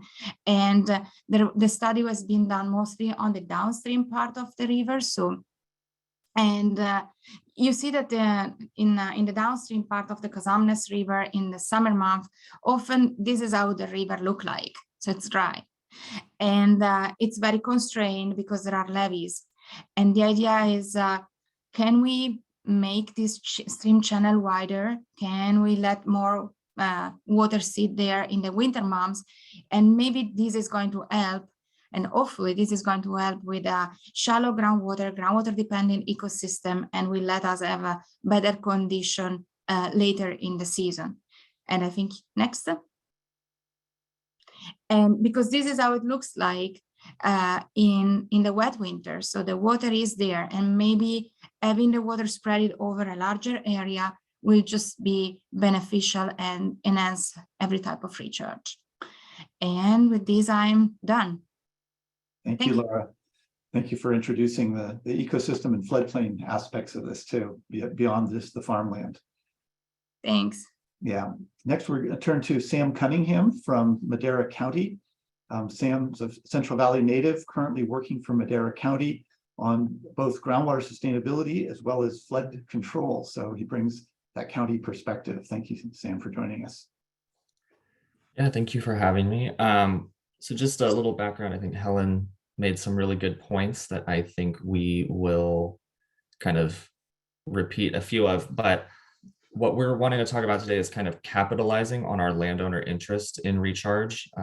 So Madera County groundwater sustainability agencies are within the white areas, so otherwise not in an irrigation district or incorporated entities. So our growers really don't have conveyance infrastructure or access to surface water for the most part. There are some exceptions to that, but the majority are entirely groundwater dependent. So we can go to the next slide. So recharge has been an interest to our growers for a long time. We are on a groundwater allocation, meaning that they have a water budget with some allowable overdraft that decreases over time, or transition water as we call it. And there has been a desire, really since even before the allocations were in place, to be able to generate a credit from recharging groundwater. So for quite a few years now, we've had this recharge study interest form available to our growers to fill out and submit to the GSA. They get consolidated and stored in a database. And so as we kind of moved into this flood season, we were really able to capitalize on that. You can go to the next slide. We experienced some pretty substantial flooding. Obviously, it's varied throughout the state, but under the executive order, the threats to infrastructure or roadways are pretty evident and apparent. These are just a kind of sample of some photos. But what those interest forms allowed us to do was, prior to the EO, we have some partner agencies who have traditionally applied for water rights, temporary urgency permits along a waterway that we, like Helen mentioned, kind of the issues with timing. We did not get the final approval of those applications until well after the peak of those initial storms in January. And they contained some conditions that were not feasible to implement, just given where we were at. So we quickly jumped in to apply for a separate temporary urgency permit, which we were able to get done in about the majority of the work done in maybe about 2 weeks. And this was a lot with assistance from Jenny Marr and the DWR technical assistance team. But with that kind of consolidated information, we had PODs already outlined and inundation areas planned out that we could quickly, match to the terms and conditions we were expecting and pull out any areas that were not appropriate for recharge. And then that effort kind of got put on hold due to the executive order. So if you go to the next slide. We quickly adapted to that and put out some landowner interest, just information, first of all, about what the EO was, what the requirements were, and then also this form on the right that would allow them to report their diversions to us as the GSA. We were recently made aware that the Water Board has also developed a form for reporting those diversions, which is required under the executive order. And so luckily their form is fairly similar to ours, asks for pretty much the same information. So the growers won't have to adapt too much to that requirement, but we are going to work on disseminating that to them today. So our learning, kind of what we learned from this experience, is something Helen mentioned also, with kind of our lack of reliable flood thresholds. I think our vision moving forward is going to be to use that streamlined water right application process, or the method 2, using the kind of flood condition triggers.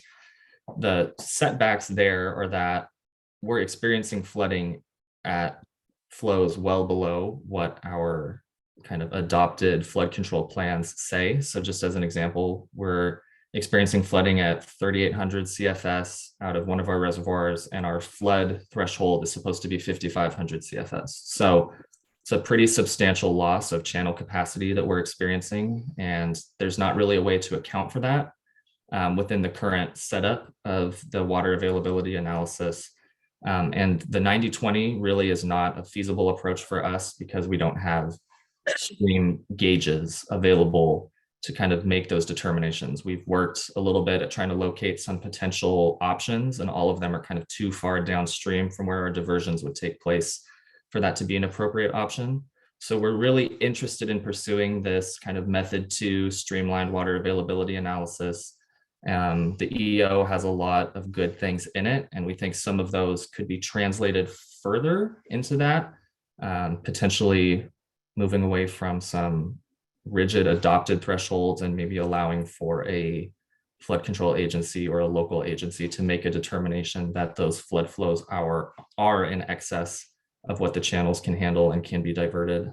We're not there yet, obviously, but that is what we have to say. So I am done there.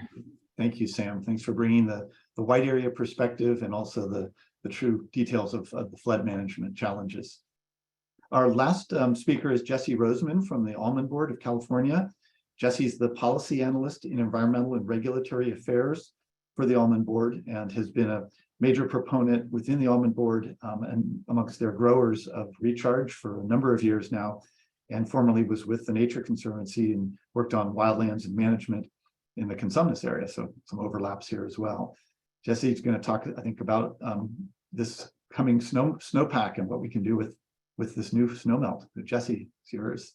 All right, Daniel. And thanks again to the organizers, and appreciate also Secretary Ross recognizing the work that the Almond Board has been doing here. And of course, the rest of the speakers have highlighted how important this is given California's hydrology.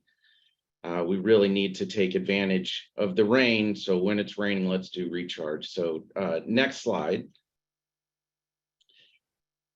What I also want to recognize is the work of Helen Dahlke and her team. The Almond Board with Sustainable Conservation did some early research on how safe doing managed aquifer recharge in dormant orchards. So I just put up this almond life cycle to show you there's a lot of times of the year, a lot of work that goes into growing almonds during this dormant season, which we've come out of now, just having gotten past bloom.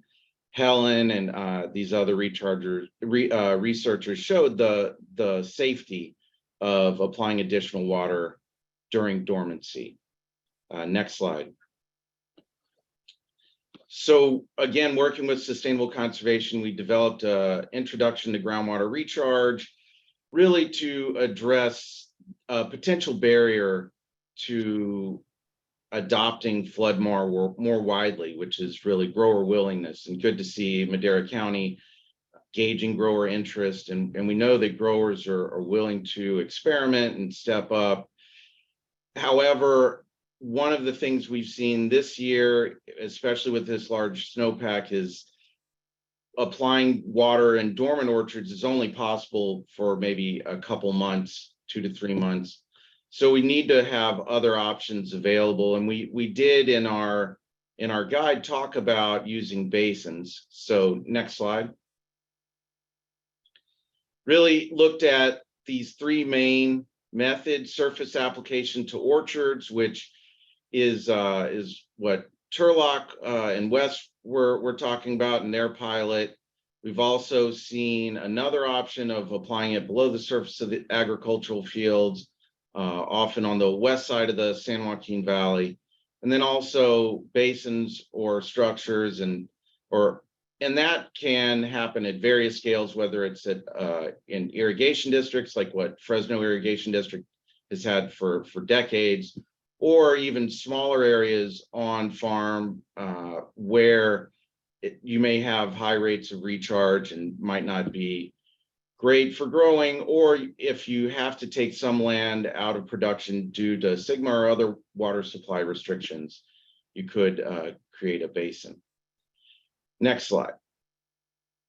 That said, we have seen a significant increase in the number of acres coming out of production or being removed in almonds, and that is all. While that's unfortunate if those orchards are having to be removed due to water supply restrictions early before their peak production years, it could also create an opportunity in a year like this, where we have this has 134,000 acres have been taken out over the last few years, and we know some of those may still be there fallow, and there are other crops as well, whether it's grapes or walnuts, that could also be fallowed areas. So as we look towards the snowmelt, we might have missed opportunities in January with some of that stormwater runoff, but we actually get a second chance now with this snowmelt. So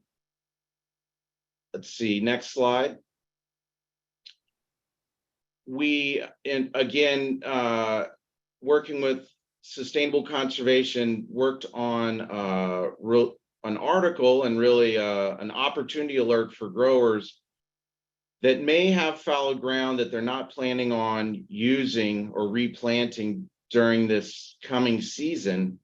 And this could be exactly the areas where this executive order that happened to coincide with the release of this article, where those opportunities could exist to take these excess flows and use them in areas where almond orchards were recently removed. They may have had whole orchard recycling done, and that is really the purpose of this. If you're a grower, to encourage them to contact irrigation districts and express interest. And I know that information is going both ways now with irrigation districts looking for growers that can also step up. And of course, it is help with public health and safety. And it's also really one of our primary ways that we're going to address SGMA and groundwater overdraft. Next slide. So we are hoping to set up through this FloodMAR network, a grower practitioner network. So growers that have questions about the various types of recharge can exchange stories or experiences. DWR and NRCS have pilots that we're also looking to encourage. I know SGMA has various grant programs that are doing recharge, but there may be opportunities to incentivize that further through programs like SWEEP or the multi-benefit land repurposing programs. There are also challenges to conveyance to get some of this water moving around the valley. So we have this San Joaquin Valley Water Collaborative Action Program run by various entities, including Fresno State Water Center. And then there's also the Water Blueprint that is looking at some new conveyance that can bring water when it's available to areas where there's overdraft and recharge potential. And hopefully some of these experiences can be built into any ongoing review or editing to these groundwater sustainability plans that are still being developed or just being implemented. So that's my talk. Thanks. Great. Thanks, Jesse, for starting to highlight some of the things that can be done and the Almond Board is committed to doing. And I think we're going to, Reed, I'll turn it over to you to set us up for the breakouts to talk further about what folks are doing. Yes, thank you. This is great. Really good to hear thinking about recharge from a different perspective, thinking about the growers who, you spoke about the kind of a change in the mindset of how we're thinking about it, the infrastructure issues, the permitting and the timeliness. A lot of kind of themes are coming up. So we wanted to give you an opportunity to really spend some time speaking with each other. So I'm going to set up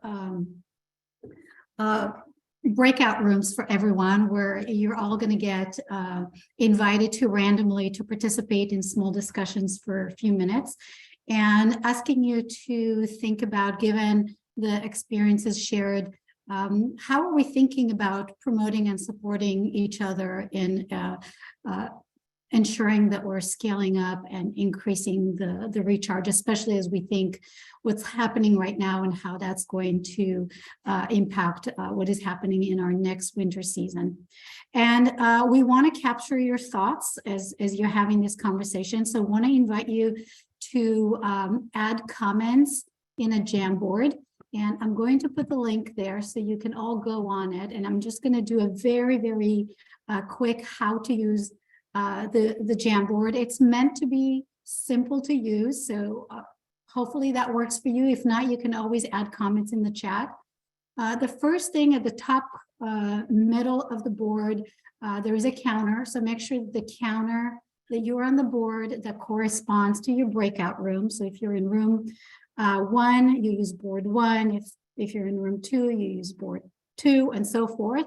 And then on the left side, there is a toolbox, and you can just grab the sticky note and move it, put your thoughts into it, write your idea, and move it onto the board. And that's really all it is.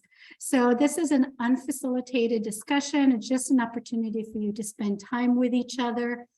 We have really only about 10 minutes to do so. So I'm gonna leave it for 10 minutes plus the 5-minute break. So if you want to stay and continue throughout the break, that's okay too. And then we'll just plan on starting the next section at 12:10. That will be the time. So let me get everybody into your breakout room. We have 10 breakout rooms, and you will all get invited to join.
Is there anyone in the main room who needs support to get into a breakout?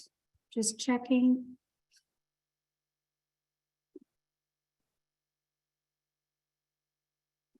Angela, oh, there she goes.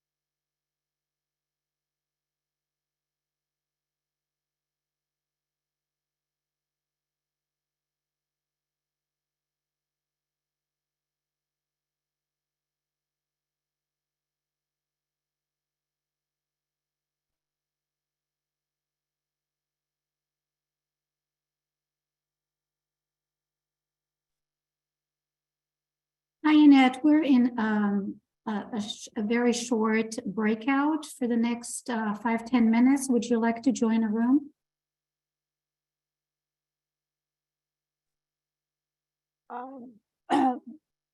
Actually, probably I'll just stay here unless if it's just for a few minutes anyway. Okay, that sounds good. Thanks for being here. Yeah, yeah, thanks. I appreciate it.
Welcome back, everyone.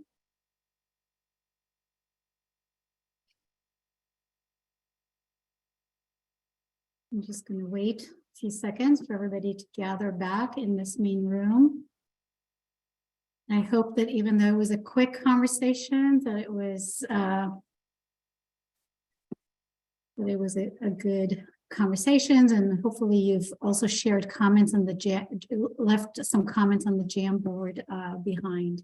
So I'm gonna pause for a second, just as we switch gears here and really spend a little bit more time in what's next for us as a network, as people who do work in the FloodMAR world. Wanted to spend just a minute, especially because looking at the poll that we did at the beginning, we had a range of experiences in terms of people's connection with the network, all the way from having some members of DWR's Research and Advisory Committee, those who were part of kind of the building of the network and thinking through its process. Those of you who attend FloodMAR, LunchMAR events, and then about half of you have, this is your first kind of introduction to the FloodMAR network.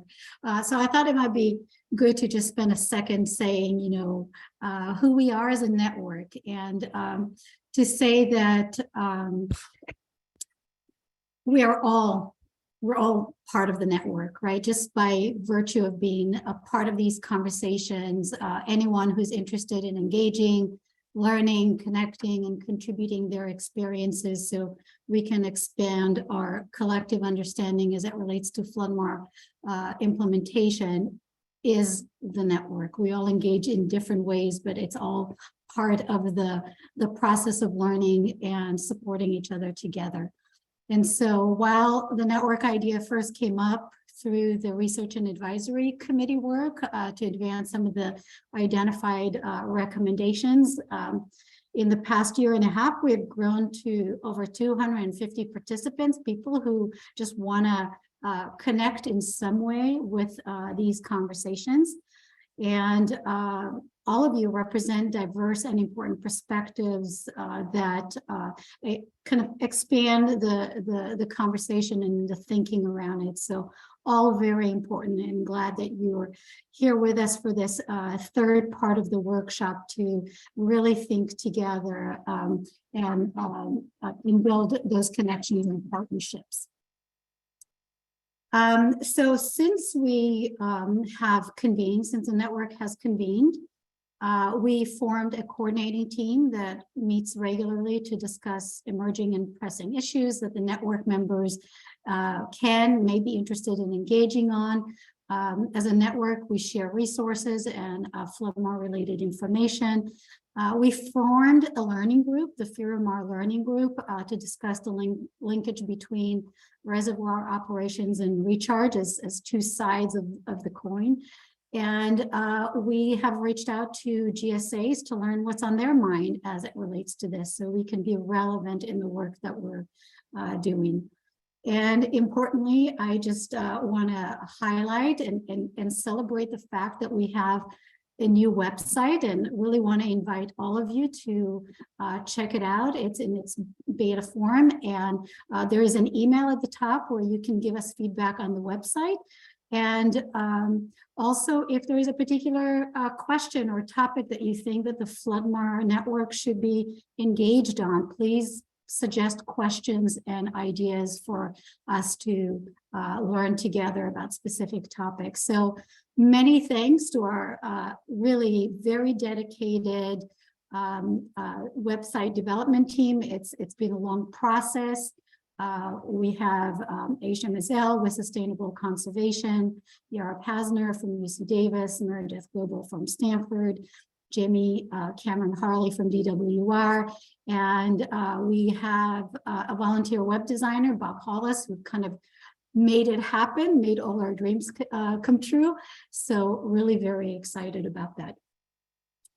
So as I said, we've been thinking about what are the important things that we should be thinking about as a network. You heard different presentations today highlighting some of the issues and both challenges and opportunities that we might want to advance individually with support of others and in partnership, but also collectively as a network. The topics that you see here on the screen, the 8 topics that you see were based on past network conversations, coordinating team meeting conversations, and recently we did a survey that went out to GSA managers asking them, soliciting their opinions as to what topics are really at the forefront that they think that we should be focusing in the coming year. So these are the topics, and what I'm going to do is I'm going to invite some of our coordinating team members to just quickly each touch on a topic that they're going to lead a breakout conversation. So we're just going to go through these topics, and while they're giving their pitch for the topic that they're facilitating, please look at this list and think about where do you see yourself fitting in terms of supporting, whether it's with knowledge, with activities that you're working on, opportunities for us to do something now in the short term, and as we're thinking about the next winter season. And if you think that this list is not does not cover something that you're really passionate about and you have other ideas, I'll check with you before we break out. And this will be the last part of our workshop today, is just really thinking about, based on the experiences and information shared today, what should we do next? Should we do a deeper dive into some of these topics? Are there specific things that we can do? We want to hear from you. So with that, I'm going to invite our facilitators, starting with farmer readiness and funding and incentive opportunities. These are 2 topics, but we're combining it into one. And Jesse, are you going to do the pitch? So I'll do half the pitch if Joe wants to jump in on the other half for sure. But this is really just a place to talk about what barriers people might be seeing to farmers doing recharge, and what opportunities could we create to overcome those barriers, such as new incentives. Great. Joe, did you want to add anything to that? Yeah, so it'd be great to think about some other incentives and funding opportunities that could be at play here within the next 3 to 6 months. Blake Wilbur, the grower in Tulare Irrigation District, mentioned incentives that they're using down there as far as crediting landowners who are recharging with a recharge credit that could be used to pump additional groundwater. But there's lots of other examples. And so really, as Jesse mentioned, this is just a space to really facilitate ideas that you as an individual and us as a whole can do over the next 3 to 6 months. Great, thanks, Joe. All right, the next topic is accounting of recharge, and that will be that'll be Graham Fogg. Yeah, Justin Frederickson asked the question in chat during the previous sessions, how much recharge? What's our guess? The problem with that is we don't even have a good guess. And there's the reasons for that. But there's 2 levels of looking at this. We can try and account for the amount of recharge. Or we could do something a little bit easier, which is what's being implemented in Pajaro Valley, for example, which is to try and start by accounting for how much water is diverted for recharge. But this will be a discussion of the ins and outs of that and different strategies. It's a topic that I'm continuing to research, so please join. Thank you, Graham. All right, next we have Jenny Marr, who's going to lead the ongoing outreach and learning discussion. Yeah, so the network has hosted LunchMAR events and public forums, and we're looking to expand the type of outreach that we do and learnings that we offer. So if anyone wants to talk about outreach and learning over the next year, please join me. Great, thanks, Jenny. That includes the website, I assume? Yes, let's include it. Thanks, Daniel. Next, we have Mike Antis, who's going to talk about, we're combining two topics, obtaining permits and coordinating with flood managers.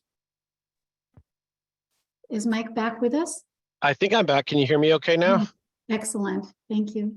Yeah, hi everyone. So news alert to me, I'm combining two topics. I'd set myself up to help listen to all of you think through how the FloodMAR network can support the permit structures that surround all of this, but now we're going to also talk about engaging with flood managers, which I know is related. So anyone wishing to have those conversations, I'm excited to support all of you as you discuss, take some good notes and help us think through how the network can play a role.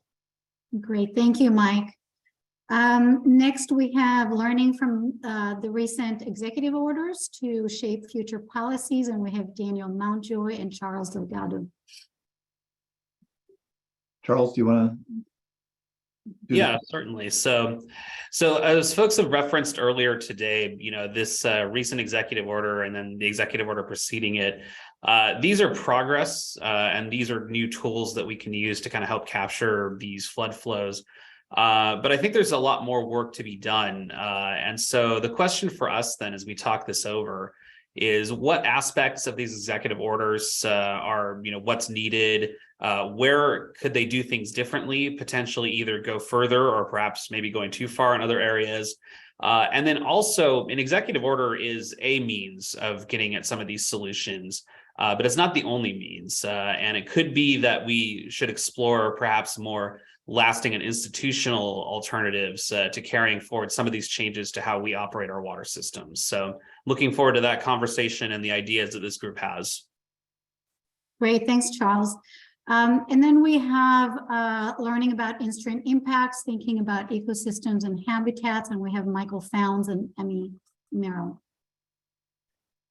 I'll start off. So 2023 has been a really wet year. A lot of FloodMAR activities are happening. And like Charles just mentioned, the executive order has been passed and now they're looking at, potentially more institutional changes. And I think with FloodMAR being somewhat successful, there's some pushback from NGOs with big concerns, right? There's a lot of fisheries competition for high flows. The same flows that we want to divert for FloodMAR are potentially useful to activate floodplains or other potential issues.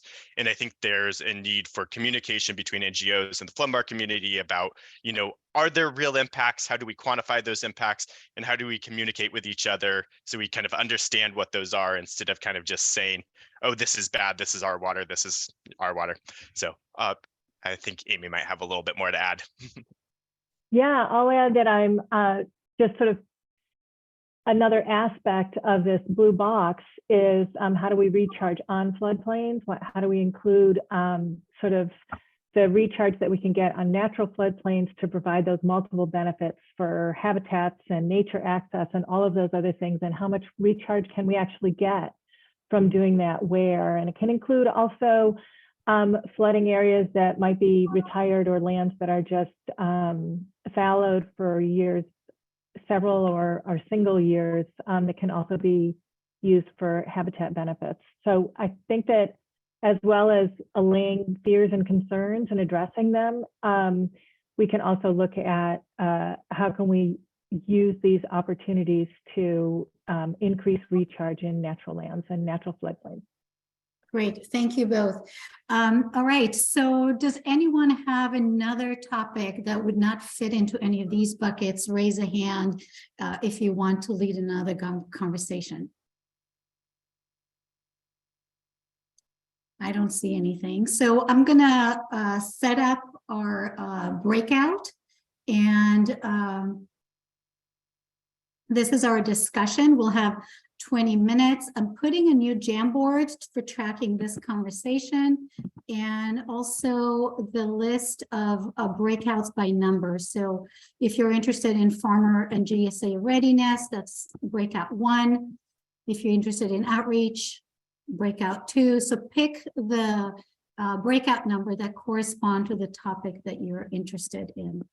And so we have 6 different breakouts right now that I'm going to set up for us.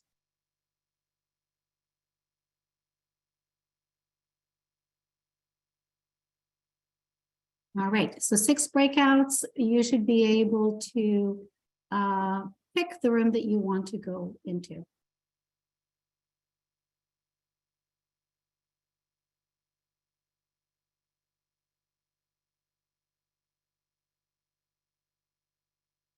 And things like, I see your comment about water quality. So yeah, we can definitely come back to this discussion in the future.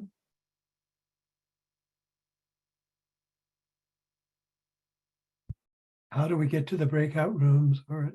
You should be able to, you should have, if you go to the breakout, it should give you all the 6 rooms and you can pick where you want to go. I'm not seeing that. Hmm. I've got chat. It's in the lower corner. It's little 4 squares. There, it looks like a little Rubik's cube. Yeah. Do you see that? And which room do you want to go? I can just move you. 5. 5. I don't have the Rubik's cube. Okay. Here you go. Thank you. Yep. Anybody else need help to get into a room? Yes, Can please. can you tell me which one is the permitting? I wasn't able to see the screen during the time Yeah, when the numbers permitting were is put up. number 4. Number 4. Thank you. Mark? This is Mark Robbins. I'd like number 1, please. Thank you. Sorry, could you share the list of the rooms again? Yes. The topics for the rooms. Yeah. Here you go. Judith, where would you like to go? Fundraising. Or how do we fund this stuff? So there was one, and I think it was room 3, but I'm not sure because I don't have the list of all the different topics. I just put it in the chat. 1 is farmer and GSA readiness and funding. So maybe that's where you want to go. Okay, thank you. Who else need help? I'm going to join room number 3 and I'll be right back. Yeah, I would love to join that same one if you could help me. This is Justine. Yeah, thank you. So I'll do that and then I'll go see what's up there. Okay, okay.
I'm checking back to see if anybody need help getting into a room.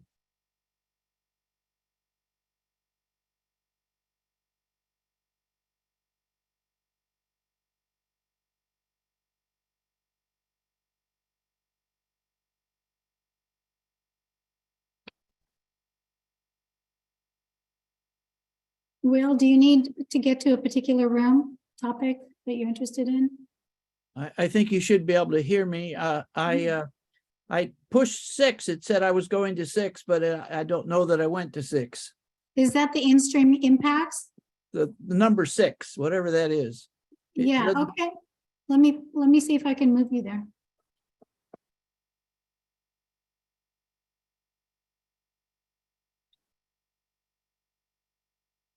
There we go. Should be able to go now. Michael, do you need help moving to a room?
valuable time for discussion. And I just learned I gave a closing statement in our breakout group, but my mic was on mute for the full 54.5 seconds that I have left to do that. Oh, no. No, that's not true. We heard you. Yeah, we heard you. Oh, did you? Because I just got back here and I was on mute and I said, oh my God, what a waste. It was all very insightful. Oh, yeah. That's Right. very Well, kind. yes, this had been such a fast 3 hours, so much to take in and to think about. And my hope is that even following this workshop is you go and have some lunch and relax before you attend to your own thing, that you have an opportunity to reflect on what you heard. I want us to end with just some thoughts around commitments for next steps. But before I do that, just want to reiterate and remind everyone about the executive order webinar that is happening tomorrow from 1 to 2. I know that Jenny put the link in the chat. Jenny, if you're able to do that again, it might be good to just kind of remind everyone. And just to thank all our presenters today, really appreciate everybody sharing information, a lot of information in a very concise and contained way to have us continue thinking about all these different issues and topics as we move forward. Would love to see if anybody want to, in 1 minute short increments, just share any thoughts in terms of as kind of in your world and as part of the network, things that in the short term, maybe in the next 3 months, you're looking forward to continue and working on.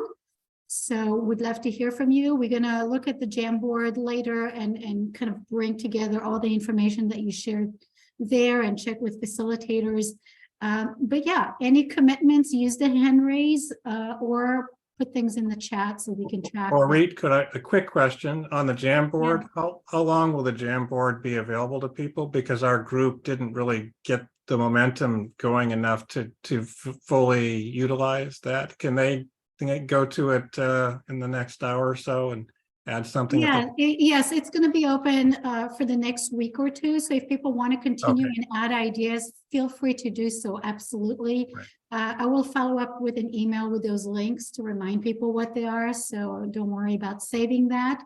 But yeah, any thoughts on what's next for you? Jenny, go ahead. Can I ask for a commitment? We were talking about the hub in our outreach group, and the hub was developed to be a crowdsource for the network. And it's only as good as the information that's uploaded by everyone who's here today and other participants in the network who unfortunately weren't able to make it today. But the ask is upload a project, upload what you're doing. We heard a lot. I'm guilty. I didn't do it, so I'll make my commitment. I'm going to upload my projects to the hub in the next week. And so it'd be great to ask everybody else to tell us what you're doing. It takes 5-10 minutes. There's minimum information that you could put on. It's contact information, a couple sentences about your project, and a name and a pin location. So it can take, as little as a few minutes, but I'd ask everybody to commit to visiting the hub and maybe uploading some content. That's great. And Jenny, Meredith just put the link in the chat. Yeah. So we have the link in the chat so you can do that. So very easy. And in one of the breakouts, I heard somebody ask is where can we find out about what is happening, what projects are happening? So this is a really great opportunity that if you are doing something, share that information. Anybody else? Commitment for what's next for you, the next 3 months? I'll chime in that that our group that joined together about ecological effects of FloodMAR on in-stream flows and on in-stream ecosystems and on natural floodplains. Everyone was very interested in it, and we committed to coming together and trying to figure out a plan, a strategy for how to apply the environmental flows framework in order to really understand how, where, when to optimize recharge with ecological benefits. Great, thanks, Amy. Mike, go ahead. Our crew came up with two things. One, and I'm going to try to help from the spot that I play, of getting together a list of who to call when you arrive at the moment where you think you need permits and you're not sure what to do next, and get that loaded up onto the website. So that's something that everyone agreed needed to be developed soon. And then on the flood side, the thing that the group really came to understand is that we've been talking inside FloodMAR network that we need to teach the flood managers about recharge, but this group really came to realize that we need the flood managers to teach all of us about flood, because it's not well understood here. So that's probably not in the next 3 months, because all the flood managers are going to be super busy. But in the future, that's going to be something this group that proposes we do. Great. So great opportunity for using the hub, and really important to remember that the conversation needs to happen both ways to really make the linkages. I see Kathy's put a comment in the chat looking for anyone working with recharge projects in urban spaces. And I heard that in the breakouts, people just making connections and promising to follow up. So please do so. Anybody else wants to share any last commitment or even a call for action that we can all follow up on? Ori, this is Will Price. Go I ahead. have been some time building a model for studying these projects. So I will try to improve that a little bit and then pass it on to you in the next month for sure. And then I'm leaving the country for a little while, but as being retired, I get to play a little bit too. So that's great. But I'll try to keep in touch. Thanks so much for the day. It was wonderful. Great. Thank you, Will. All right. Anybody else? We have just a couple of minutes if anybody else wants to share from their discussion or something that they're excited about.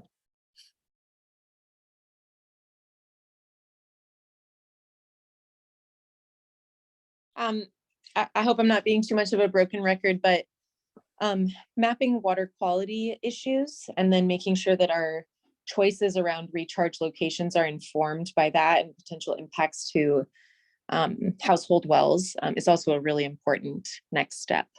And Community Water Center would love to support that and hopefully work with other organizations and state agencies to make that happen.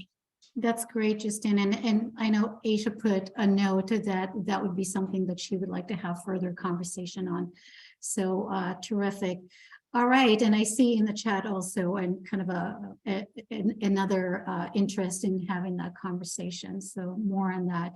So thank you, everyone. Really appreciate you all joining today and participating in conversation and doing kind of our learning together that we did. And hopefully this would lead for more partnerships and more opportunity to work together and connect on this topic. So have a great afternoon. Thank you, and everyone stay safe. Good work. Great meeting. Thanks so much. Thank you. Thank you. Thank you. Thank you. Thanks, everybody. Thanks, Ori. You're welcome. And I will follow up with the links to the Jamboard people are asking, and so you'll have the link. Great. Bye, everybody. Thank you. Bye. Nice job.